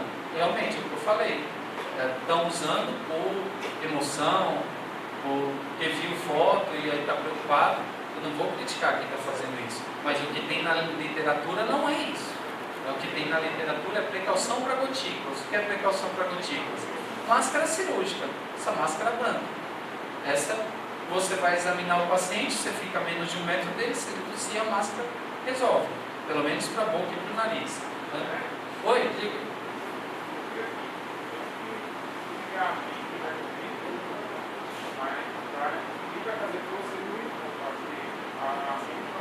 Vou falar dos procedimentos. Vou falar dos procedimentos. Aqui é para atendimento comum. Você vai colher a anamnese e tal. Máscara cirúrgica. E a precaução de contato, que é usar um avental impermeável, luva, e aí podendo ser estendido para gorro e óculos ou protetor facial. Agora, existem os procedimentos que aerossolizam, que geram aerossóis. Intubação, aspiração de vias aéreas, coleta do suave das vias aéreas, broncoscopia, reanimação cardiorrespiratória, esses procedimentos, aí seguir ventilação principalmente não invasiva, não é nem só por causa disso, é por conta da experiência com influenza, a ventilação mecânica precoce parece ser mais eficaz do que a não invasiva para essas duas doenças, né? Aí nesses casos a N95 é preconizada com protetor facial. Aí esse é o ideal, porque eu vi até que você entrou com um aí, né? Que a gente conseguiu hoje uma doação de 40 desses lá no estado. E é bom que esse é igualzinho esse que a gente tem, ele é de acrílico, ele é reutilizável. Ele pode ser desinfetado. Mostra aí, André, exatamente. Porque a gente conseguiu exatamente a mesma marca, o mesmo fabricante. A gente conseguiu 40 hoje. Isso, aí eu vou aproveitar aqui e fazer um elogio público. O professor George Dantas, da Escola de Medicina lá de Caicó, ele me ligou e falou: olha, as aulas estão suspensas, todos os EPIs que eu tenho aqui, que eram para os alunos para o ano todo, para treinamentos e tal, eu vou mandar para vocês, está filmando. Mandou 500 máscaras N95, mandou capotes impermeáveis, mandou protetor facial. Isso daí a gente depois vai oficializar esse agradecimento. Ele mostrou bem sensível. Pronto, então não tem nenhuma recomendação de usar avental que cubra, chega e fica arrastando no chão. Não tem essa recomendação. Está se discutindo agora o Propé. O Propé está se discutindo no tratamento dos pacientes intensivos. Para atendimento ambulatorial, os casos simples não. É a precaução de contato e de gotículas. Porque agora, claro. O capote impermeável, é o ideal. É o ideal. Agora isso, vocês podem acreditar que logo vai cair. Porque se vocês pegarem o plano de contingência da Anvisa, vocês vão ver que, assim como quase tudo que foi feito, eles se basearam, pegaram o plano de contingência do ebola e tiraram o nome ebola e colocaram o coronavírus. Aí então, exigência para o ebola, tal. Aí muita coisa eles não mudaram. Inclusive, na Anvisa local também, eles colocaram lá muitas coisas que são típicas do ebola, por exemplo, que você tem que ser cremado. Tem isso na literatura. Ebola, sim. Ebola é para ser cremado. Mas o coronavírus não tem isso, mas está lá no plano de contingência deles, porque foi Ctrl+C e Ctrl+V, copiaram e colaram, só mudaram, tiraram o nome ebola para o coronavírus. Então isso gera confusão nos EPIs, realmente, mas é uma doença de transição combatível. Vocês podem acreditar, em 2009 eu era plantonista da segunda-feira à tarde do Hospital de Zé Pinheiro, quando tinha a porta aberta. Hoje a gente tem um atendimento com a porta regulada, a gente tem de 30 a 50 pessoas por dia. Naquela época, durante um dia, a gente atendia 700 pessoas. Em 2009, no H1N1. No início, os primeiros casos que a gente atendeu, era todo mundo com medo, usando roupa da NASA. Depois de hoje, você atende influenza com simplesmente, nem máscara você usa quando atende influenza hoje. Você já não tem mais medo de influenza. Isso daí vai acontecer, você pode acreditar. Daqui a pouco tem quem fala, realmente não precisa de tudo isso não. Mas a recomendação oficial hoje é essa. Então a gente usa, eu acho que a gente deve usar da maneira correta para estimular não só os colegas médicos a utilizar a maneira correta, porque todos os outros profissionais se espelham na gente. Quando o médico usa uma paramentação, a equipe de enfermagem vai seguir, vocês não tenham dúvida disso. A doutora Maria do Carmo está com a N95 lá atendendo tuberculose, a equipe de enfermagem quer usar a N95 também, porque ela é especialista, está usando, por que eu não vou usar? Bom, de medidas terapêuticas, isso daqui também já está um pouco desatualizado, mas basicamente você tem que manter a saturação do paciente acima de 90%, gestantes 92%, 95% e crianças 94% acima disso. Então a gente tem que fazer O2 suficiente para isso, começando com catéter nasal. Há uma polêmica hoje, e a MIB inclusive tem contraindicado máscara de Venturi, ventilação não invasiva de uma maneira geral, né? Certo, ainda tem uma observaçãozinha lá que pode usar ainda O2 nasal, mas partindo daí é ventilação mecânica. Bom, antimicrobianos empíricos, porque é um caso de insuficiência respiratória aguda grave, você não vai deixar de cobrir bactéria, porque aí, a depender da história da paciente, se estava internado ou não, se tem histórico de uso prévio de antimicrobianos, você vai ver melhor da pneumonia adquirida na comunidade, né? Em geral, cefalosporina terceira geração com macrolídeos ou fluoquinolona são mais utilizados. A hidratação venosa é muito importante e aqui a gente tem que lembrar que não é dengue. Paciente com insuficiência respiratória, se você hidrata muito, extravasa, encharca o pulmão e piora a insuficiência respiratória. Então a gente não pode desidratar, mas também não pode hiperidratar, diferente de dengue que a gente coloca líquido e fica despreocupado. Controlar as comorbidades pré-existentes, toda doença infecciosa. Se for perguntar qual a principal característica das infecções, descompensar a doença pré-existente. É isso, os cirurgiões fazem uma cirurgia, está tudo ok, infecciona, desanda tudo. O diabético está compensado, faz um furúnculo, desanda tudo. Faz cetoacidose diabética por causa de um furúnculo. Então, tem que controlar as comorbidades. Monitorar os sinais clínicos, ver se precisa ir para a UTI. Se for para a UTI, seguir o protocolo de sepsis, SARA, que aí o intensivista está bastante ligado a isso. O que tem de novo? Hoje, todo mundo foi bombardeado aí com cloroquina ou hidroxicloroquina. A gente pode comentar aqui já sobre isso. Todo mundo vai perguntar se vai falar de antivirais. A gente fala, mas o que existe de antivirais hoje basicamente estudos em vivo. A gente não teve tempo de ter ensaios clínicos randomizados, duplos cegos, de qualidade. A doença surgiu em janeiro, né? Não teve tempo disso acontecer. Portanto, todas as notícias estão hoje. Fomos bombardeados aí com notícias, agora já tem cura e tal, aí tem um remédio japonês tal, que nem está aqui, mas eu comento ele para vocês, então ele cura e tal. Então, e a gente vai mostrar que é basicamente o que tem in vitro. O que tem in vitro pega o vírus, coloca um medicamento lá, o medicamento inativou, só que ele não tem enzima, não tem colesterol, não tem aminoácido, não tem proteínas, não tem hormônio, é bem diferente em vivo. Para se ter uma ideia, o Ganciclovir age aliás, o aciclovir age muito bem contra o citomegalovírus in vitro e in vivo não tem ação praticamente nenhuma. Então, o que é que se tem? O medicamento mais promissor é o Remdesivir, junto com o que foi anunciado ontem também, Faviprevir, que é da mesma família. São medicamentos que foram nem lançados ainda, o FDA inclusive não tem aprovação deles ainda, a China liberou, mas eles estavam em estudo para ebola. E aí viram que tem grande ação in vitro contra todos os coronavírus, inclusive o novo, associada à cloroquina, isso in vitro ou em modelos animais. Aí tem um estudo hoje com um N bem pequeno falando que a cloroquina é a cura. Não é bem assim. Agora eu vou perguntar, você não vai usar no caso grave? Estou usando. Você tem incubada lá e está com a cloroquina que o artigo falou. Paciente com 20 anos, está entubado. Saiu uma nota do conselho dizendo, tem estudo e tal, se for usar tem que saber que não está liberado, mas tem esses estudos. Tem estudo, vamos tentar salvar a vida do paciente.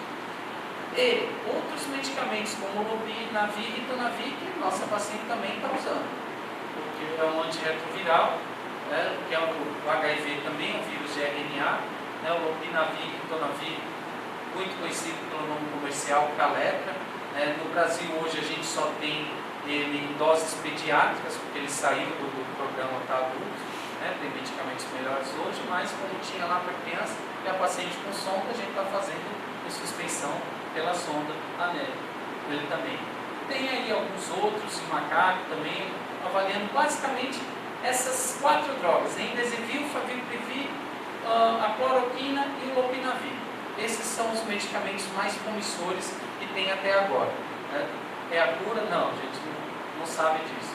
Aí a gente vai olhar o que os chineses estão fazendo, pegou o artigo aí, obviamente tem o tradutor que ajudou por essa redação está péssima aí, falando justamente a experiência do japonês, dos chineses, o que é que eles usaram, o Oseltamivir é usado, eu esqueci de comentar, prescreve para todo mundo, porque o diagnóstico diferencial com influenza é muito, muito difícil, como eu falei, talvez essa cefaleia, a linfopenia e a alteração radiológica, que também pode ter influenza, mas se faz o Oseltamivir não para tratar o coronavírus, pensando em tratar a influenza, porque não tem ação por coronavírus. Por que os antirretrovirais? Esse artigo mostra que tem algumas proteínas bem conhecidas no HIV, o GP120, o GAG, que estão presentes também no coronavírus. Então, como o Lopinavir age aqui, então possivelmente tem efeito também. Mas a gente precisa de mais estudos aí para poder ter certeza disso. Bom, prevenção, vocês sabem, higienização das mãos, não tocar em mucosas, isso é importante, até porque tirou o cartão 2 vezes já, evitar o contato com doentes, isso é muito importante. E aí a gente tem que fazer um parênteses. Eu faço parte do comitê, aliás, estou fazendo parte de uns 5 comitês, hoje eu já fui nomeado para mais outro, no conselho. Mas o comitê que foi nomeado pela governadora essa semana, um comitê que ela chamou de especialistas, tem 3 infectologistas, tem 3 epidemiologistas, tem o pessoal que trabalha com informática e saúde e tal.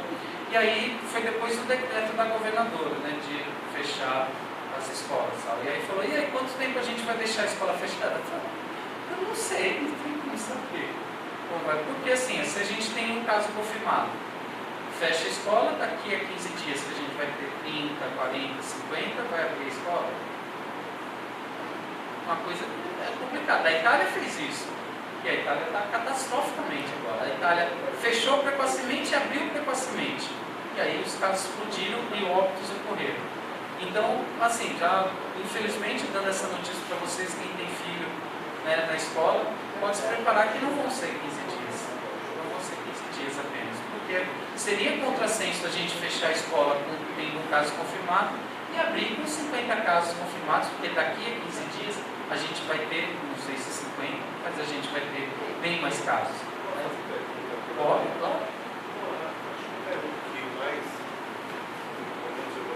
É exatamente ligado quais as medidas que o comitê, a gestão, a saúde, a secretação vai tomar depois que essa grande medida foi tomada com apenas um caso confirmado.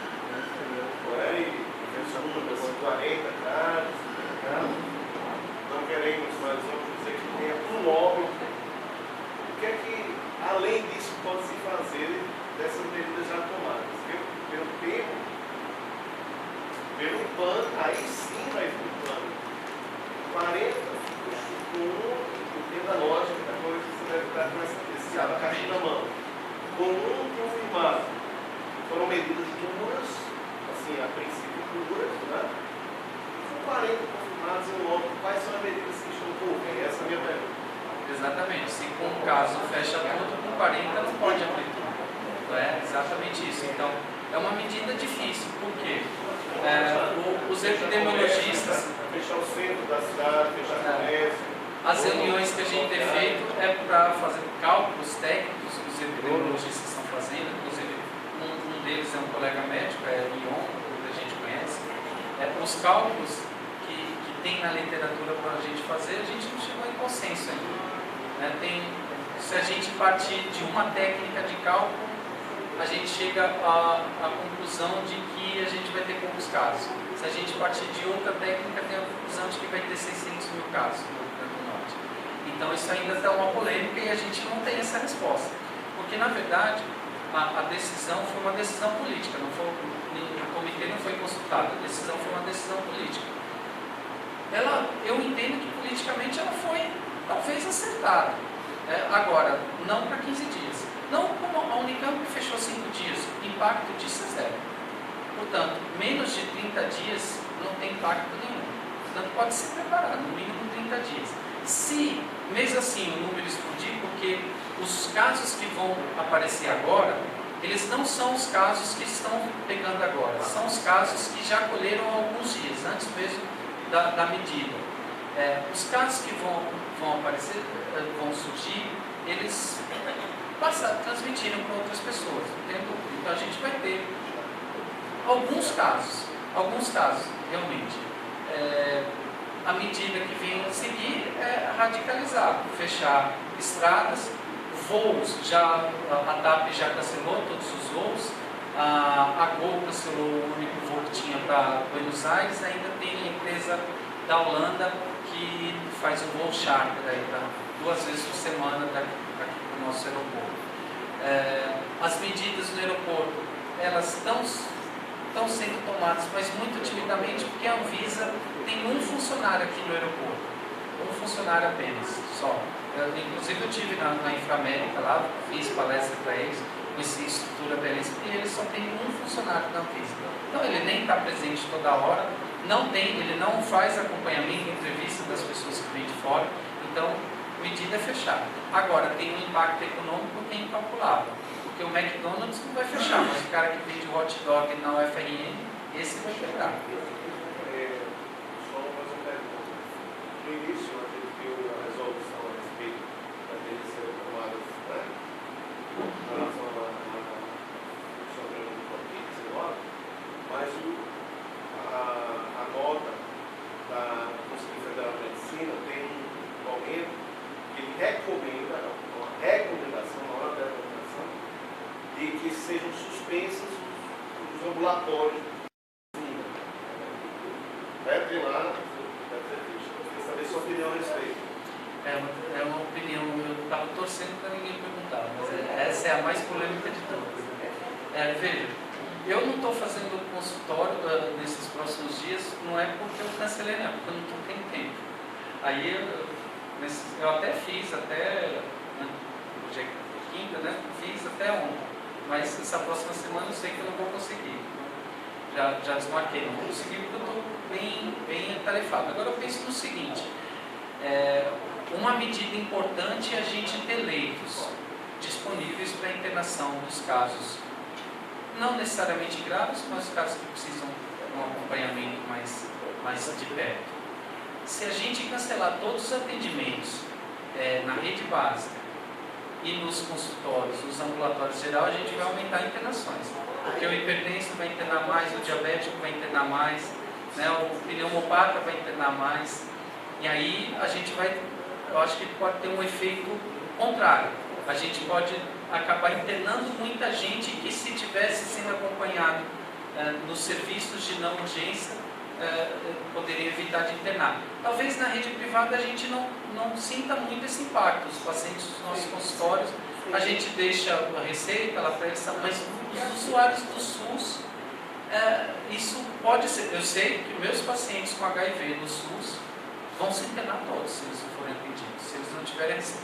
Hoje, a gente, lá no Gisele Trigueiro, a gente teve que hoje determinar que o ambulatório vai funcionar para algumas situações apenas. Por exemplo, os pacientes da hanseníase, eles fazem reação hansênica, tanto pelo medicamento quanto pela própria doença. Se não tiver quem atenda no ambulatório, ele vai para o pronto-socorro, que está lotado de pessoas para serem atendidas por coronavírus. Então é uma medida bem difícil de analisar. Tem impactos que a gente não consegue visualizar agora. Então pode ser que aumente o número de internações. Por outro lado, diminui aglomerações dos consultórios. Aí medidas podem ser adotadas. Atendimento com hora marcada. Isso num consultório que só tem uma pessoa é bem fácil, mas às vezes você, como André Pinto é meu sócio, a gente lá na clínica atende, a gente tem 12 salas, às vezes tem 12 médicos atendendo ao mesmo tempo. É difícil, você só tem um paciente, a sala fica cheia. Mesmo que a gente atenda por hora marcada, eu costumo não atrasar, mas mesmo assim fica. Então eu vejo que o melhor a gente fazer é evitar as consultas que podem aguardar, realmente. Nossa, é só de rotina, tá? Não, só queria mostrar um exame e tal, não sei o que.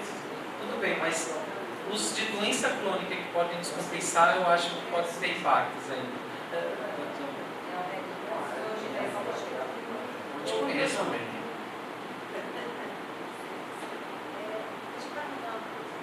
Qual é a dificuldade da gente que faz consultório? Porque se a gente for analisar sobre a disseminação, o que é que tem no consultório hoje? Quem viaja muito? Os consultórios hoje são pacientes mais diferenciados. Então, na minha percepção, sendo como a lei, a nossa porta de entrada para esse período de vírus é justamente o nosso consultório particular, que atende pacientes mais diferenciados, que viajaram. E aí, qual é a minha dificuldade? Nós temos um somos chinês, vamos ter. O que eu estava pensando em fazer, eu não estou conseguindo consenso. Tá certo? Qual era a ideia? Atender no horário 6 horas seguidas, começando 9h30 da manhã até 3h da tarde, para não pegar justamente o pico de ônibus com os funcionários, seria a ideia, e atender por hora marcada, sendo 2 médicas por, digamos, por dia, porque aí a gente ia 5 dias na semana para ir. E eu não estou conseguindo esse consenso. Estão querendo atender o dia todo. Né? E assim, de tudo. E outra coisa, a ideia que eu dei é que a gente atendesse só a parte de obstetrícia. Quem fosse para colocar milho, fazer pré-natal. Essas coisas podem ser. Pode. Agora a gestante não pode, senão ela vai para a maternidade. Então, isso era a ideia que eu estava. Só o que é que está acontecendo? Eu queria que alguma coisa me moderasse, eu sou inclusive responsável, sou diretora técnica, para poder fazer, de certa forma, imposto. Eu não estou conseguindo nada disso. Eu não consegui, e outra coisa, eu não consegui máscara, eu não consegui álcool gel, que está na clínica. Fui comprar uma garrafa de manipulado, o cara me pediu R$200, eu não tenho condição. 500 ml, R$200, eu acho absurdo. Eu achei que não tinha como, e como é que eu vou dar segurança para a minha paciente, para a minha funcionária do setor? Eu não tenho álcool gel, eu não tenho máscara. A situação que eu estou vivenciando faz 2 semanas que eu tenho. Correto assim, eu acho que não consigo. O que é que a gente, nós aqui que faz consultório e tal, poderia agir de que forma? Como é que a gente vai fazer isso? Porque eu estou vendo, não tem que ter transmissão e tal, mas isso é um pensamento que eu estou vendo de forma leiga. Não é verdade? É uma decisão difícil. Tem medidas. Tem uma medida que assim, o prefeito do Rio de Janeiro foi o governador Como eu sou do consultório, também estou na lista subsidiária, e aí imagina, se a população está surtando, os nossos doentes estão alto grau, né? E aí eu me pergunto, fica no dilema médico, né? Eu vim hoje para essa e é também atrás de resposta, porque eu vi uma colega jovem dizer que vai repetir todas as receitas. Eu não consigo fazer isso. Porque eu sei que meu paciente pode se suicidar se eu der uma dose errada. Né? Outra coisa, que é caso simples. Uma cliente que hoje chegou, me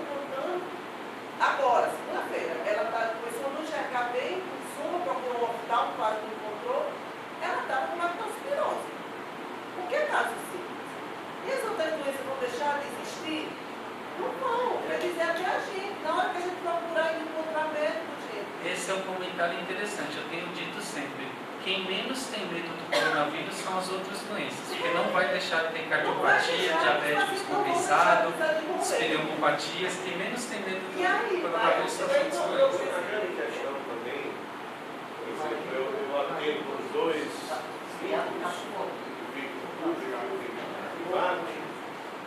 Na Policlínica Oeste, para vocês terem papel que eu pensei, tem mais de 30 especialidades médicas. Não tem máscara para médico nem álcool gel. Então, há de se ponderar também se fazer um atendimento sem proteção, até onde ele vai ser maléfico ou benéfico. O SUS não consegue fazer essa triagem dos comórbidos graves e de pacientes simples. Para ele é um indivíduo marcado pelo sistema de regulação. Ele não faz essa distinção que é leve, moderado ou grave. Então ele vai chegar no serviço. No serviço não tem máscara, álcool gel, não tem sabão no banheiro, entendeu? Não tem nada. E muitos médicos estão se organizando para não ir mais trabalhar. Então é um dilema, porque é um conflito entre aquela situação de deixar o comórbido pior e acabar pegando mais um erro do VI, a menos que o coronavírus, mas em compensação, em trabalhar sem essa proteção, pode disseminar doenças. Então há realmente forças contrárias e há um conflito que precisa ser conversado sobre isso. Quero fazer um comentário, meu nome é Hélio, sou conselheiro. E é muito interessante esse ponto de vista da suspensão de doenças crônicas e isso eventualmente levar a um acentuamento das internações com descompensação de doenças crônicas. Mas é preciso entender também que assim, o coronavírus ele não está chegando num sistema de saúde perfeito, tudo funciona. Nós já vivemos cronicamente com deficiências. Então ele vem para agravar as deficiências que já existem, relacionadas a EPIs, relacionadas a atendimentos, relacionadas a comando do SUS. E uma das questões, quando eu penso na possibilidade de cessar ou reduzir atendimentos, eu entendo que isso pode ser feito de forma hierarquizada. Claro, a pessoa que tem uma hernia inguinal, eu tenho que operar no próximo mês, olha, já espera 1 ano, 2. Então esse é um caso que eventualmente pode esperar. O paciente tem uma colesteropatia calculosa, ele já espera 3 anos. Mas apendicite não. Apendicite não, ele precisa, entendeu? O coronariopata que está com dor precordial, esse se você não tratar ele vai infartar e a vida dele vale tanto quanto de um paciente portador de corona. Mas por outro lado, aquele hipertenso controlado que há 5 anos toma medicação, não sente nada, ele pode esperar 2, 3 meses para ser atendido.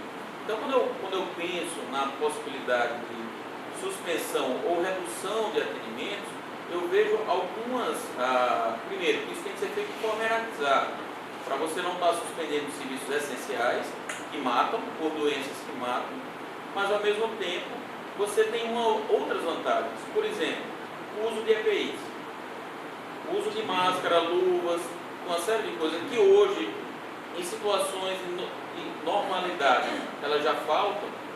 Se você reduz esse tipo de atendimento não essencial, entre aspas, você, de certa forma, você está se preparando para uma situação onde haverá um consumo excessivo. Isso é um ponto. Outro ponto, naturalmente, os serviços públicos e privados, eles vão ter um absenteísmo muito maior do que normalmente já existe, principalmente o serviço público, onde já existe um absenteísmo elevado. Existem normas técnicas que estão sendo emanadas pelas entidades, ministérios, empresas públicas e outros, universidades, que essas normas, naturalmente, elas já excluem da força de trabalho do profissional de saúde gestante, lactante, maior que 60 anos, imunossuprimido, portador de doença crônica que vai, está assim no texto, asma, hipertensão, DPOC, dentre outros. Quer dizer, uma fibromialgia é uma doença crônica. Quer dizer, se você afastar essas pessoas todas, quem é que vai cuidar dos doentes? Então, assim, você tem aí o absenteísmo, que ele naturalmente ele já vai ser elevado, ele vai se exacerbar, até pelo adoecimento, que a equipe de saúde também vai adoecer, isso é um fato. Nós temos as próprias normas emanadas que já tiram uma força de trabalho importante. Então, assim, é preciso também pensar nessa possibilidade que, suspendendo serviços não essenciais, naturalmente você está protegendo um pouco a sua retaguarda para quando começar realmente, temos um caso, ou 2, ou 3, mas isso vai aumentar. Então, não dá para você... E outra, na hora que você... E um outro ponto é a questão dos leitos. Um leito cirúrgico que operou uma hérnia, uma vesícula, fez uma cirurgia que poderia esperar, aquilo é um leito que deixa de ser ocupado. Eu vejo também essa questão. Por isso que eu falei que eu estava torcendo para ninguém perguntar, porque é uma polêmica grande. Quer ver a outra polêmica? Foi o prefeito ou o governador do Rio, não lembro agora, que queria cancelar o transporte público. Então, tudo bem, você vai deixar ter contato no metrô, no ônibus. Mas o médico vai para o hospital e o técnico de enfermagem chega como no hospital? André, Aí, diga aí. em termos práticos, quem vai fazer consultório ambulatório só equipamento básico, o mínimo que a gente tem que ter de proteção. O mínimo do mínimo é o álcool gel, é o principal. Se tiver com a máscara, acho que é. Não é questão de capô. Não, no atendimento.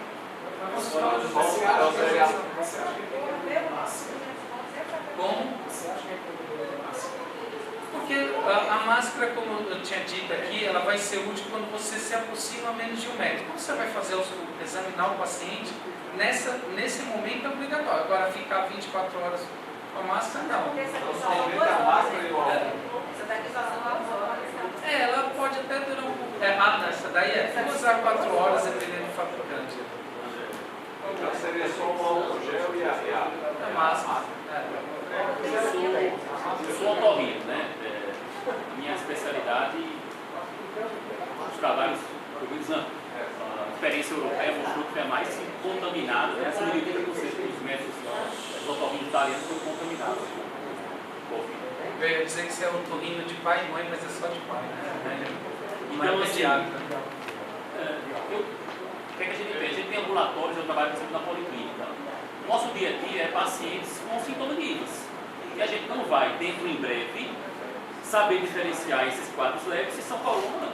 Vai ser claro, daqui a 20 dias, quando a gente tiver transmissão completamente comprovada, o paciente que tem qualquer tipo de IVAS vai ser semelhante aos quadros leves. A gente não vai ter como diferenciar esse paciente só quando ele complicar. Concorda comigo? Todo mês de fevereiro começa a influenza no Rio Grande do Então, Norte. assim, todos chegam no meu consultório e a gente faz parte disso.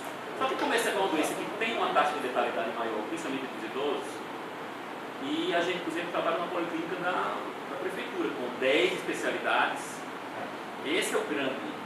Vai ter gente lá que vai fazer um tratamento contínuo, idoso, e vai ter junto com meus pacientes, que vão, dentre eles, obrigatoriamente, no meu dia a dia hoje de consultório, eu já atendo vários pacientes que eu ligo todos os alertas, né? Que vai ligando pra gente. Como tem ainda esse componente, que a gente imaginar que tem transmissão interna, vários deles já tem. Então a gente tem uma dificuldade muito grande na prática. Como a gente vai agir, porque o pessoal questiona isso. Vai ter paciente tossindo aqui junto do idoso. Então tem um ambulatório que é só de surdez. Só surdez. Esse ambulatório eu suspendi. Porque não há nenhum dano em esse paciente esperar 2 meses para ir usar um aparelho, onde o público desse ambulatório é idoso, recém-nascido, que eu vi que não é risco, mas sindrômico. Então, são pacientes que você não vai submeter, usar uma... Então, esse paciente eu suspendi hoje nesse ambulatório lá do sul, que é uma linha de surdez. Mas o ambulatório normal eu faço, estou fazendo. Deixei de fazer cirurgia eletiva, concordo, eu acho que esse não é o momento de fazer cirurgia eletiva. Mas, assim, são questionamentos muito grandes. Outra coisa que eu tenho é que notificação compulsória. Essa é uma doença de notificação compulsória. Quando a gente vai notificar? Notificação imediata, ou seja, tem 24 horas para notificar. Mas como a gente vai fazer isso? Pronto. Porque não tem o diagnóstico, entendeu? Não, mas você notifica o caso suspeito. Se considerou suspeito, você notifica. Tem no site saude.rn.gov.br, lá tem o link, você clica ali e vai E tem que estar naqueles critérios tem que ser aqueles do critérios. Ministério da Saúde, senão vai ser excluído. Outra dúvida. contou uma história aqui, eu acho que é tranquilizadora para o que a gente está escutando. Mas não é essa história, pelo menos, que a gente está escutando vindo da Europa. Eu tenho pessoas próximas que estão morando em Paris, estão presas no apartamento há 4 dias com o exército na rua. Essa é a realidade hoje de Paris. Então, assim, Que possivelmente a gente vai chegar. então não é tão tranquilo. Então não é que a gente está pensando em 60 contaminados, entendeu? Isso? Não é que eu estou pensando daqui a 20 dias. Por que eu estou dizendo isso? Porque a Europa tem uma situação bem diferente da nossa. Primeiro, a população é idosa. A população é idosa, a população é tabagista. A Itália é cheio de cigarro. A França só tem cheiro de cigarro, né? Não tem cheiro de água, né? Só cigarro. E nesse momento não é o período da influenza deles. Então, assim, quem está adoecendo lá é de coronavírus, na grande maioria dos casos. Agora, a gente é diferente. No Rio Grande do Norte, para você ter uma ideia, de 60 exames que a gente tem prontos, tem um coronavírus, do novo coronavírus. A gente tem um outro coronavírus isolado, o HK1, que é de resfriado, e basicamente a gente está com influenza B e influenza A. Está cheio de influenza B e influenza A. Só que esses casos, clinicamente, a gente não diferencia hoje. Eu acho que daqui a pouco tempo a gente vai aprender a diferenciar clinicamente. Gestante é fator de risco. Oi? Achar que 60 tem. Coronavírus, sim. É, está internado. Não, essa já recebeu alta. A que está internada possivelmente é também, mas ainda não tem a confirmação. Então a gente tem um predomínio hoje gigantesco de influenza A, H1N1 e principalmente influenza B. É o que está predominando aqui, que geralmente leva a casos leves, mas pega muita gente. E aí, isso daí leva o caos. Então vai ter um monte de gente tossindo que não vai fazer exame, e aí é influenza, é rinovírus, é vírus cell respiratório, não sabe, vai ficar todo mundo em isolamento. Por isso a gente deve chegar a um momento que as coisas vão fechar, principalmente que vai explodir a influenza. Diga aí, Caio. Eu tenho uma dúvida, quanto ao uso da hidroxicloroquina. Quanto ao uso da hidroxicloroquina ou de qualquer outro antibiótico, tem um possível benefício. Pelo que eu li, a hidroxicloroquina realmente tem uma atividade para o coronavírus bem potente, pelo menos em vídeo. Aí, quando eu vou pensar no tratamento dos pacientes com H1N1, a gente inicia, a gente não sabe que vai migrar, mas todo paciente que tem uma potencialidade de ser grave, eu inicio o início da doença. Mais Ele precoce pega possível. parte. Por que é que não estão fazendo a hidroxicloroquina nesses pacientes no início da doença? Porque não deu a entender, eu não sei, 15% está com taxa muito alta. Mas eles estão esperando os pacientes adoecerem, ficarem graves, nem tratam mais, os pacientes não esperam morrer. Mas ninguém trata. E como é que não se trata, não tenta ser hidroxicloroquina na fase do dia inteiro de doença? O Rosel também vive depois de 48 horas de doença, serve possivelmente não tem Eu ação. acho que A gente usa no paciente grave porque tem que usar. essa droga, essa doença. Realmente, Eu só não consigo entender porque ninguém começa com essa doença. o ideal seria para a gente ver se tem efeito na evolução. Tem um protocolo chinês que está para sair. A gente pode aprender um pouco com eles e conversar. Porque eu, sinceramente, pessoalmente, estou com os meus pais para iniciar a hidroxicloroquina profilática em casa. Pois é. Tem uma dúvida. Parece que encerrou nas farmácias hoje. Quando saíram os ativos aí, já acabou. A hidroxicloroquina. No Giseudo a gente tem uma vantagem que tem um grande estoque de cloroquina, que é a droga original. Né? Ela realmente pode ter um benefício quanto na prevenção, Sim, quanto ela é mais no eficaz. início precoce. Já existe a informação que não tem mais Em relação à intubação precoce, isso é de fato faz sentido isso? Faz, a gente Se eu passo a intubar precoce no outro gente, obviamente eu vou ter uma traqueostomia precoce. Qual é a indicação que eu vou ter que justificar fazer tantas traqueostomias e contaminar o mundo inteiro, inclusive pessoas que não sejam COVID? Os chineses não fizeram Deixa eu traqueostomia. perguntar, Eles postergam a prática de tubo. Postergam. Deixa no tubo até. Deixar no tubo, a média de... Parece ter uma diferença com a influenza, que o paciente com coronavírus sai, os que se recuperam, saem do tubo mais rápido do que os de influenza, que quase nunca saem. Né? Eu pergunto desse ponto de vista prático, porque quando você para o gelo é lotado de coronavírus, obviamente muitos também se contaminarão se eu fizer uma conjuntura. Claro. Então eu tenho base legal para dizer que eu postergar. Diga, André. Minha preocupação agora é com a ventilação mecânica invasiva. Né? Veja, também a gente vai ter que ter cautela com a nebulização. Nebulização. A MIB já falou sobre isso. Se não for própria do aparelho, o externo vai gerar muita aerossol. Então eu tenho que ter que ir no mercado, né? Não sei se isso está sendo providenciado para os hospitais. Aquele dispositivo que você adapta e faz o spray para broncoespasmo, que não são as máquinas. Os dois casos aqui, que você falou, são reações. Né? A outra coisa é que na válvula exalatória é recomendado o filtro EPA. Isso está vindo para cá, o Ministério da Saúde está mandando. E para aspirar os doentes, aquele sistema de aspiração fechado. Né? A gente conseguiu para esse caso, agora não tem estoque não. Pois é, que era O que a gente conseguiu foi a verba para ter 10 leitos com filtro EPA e pressão negativa. Mas conseguiu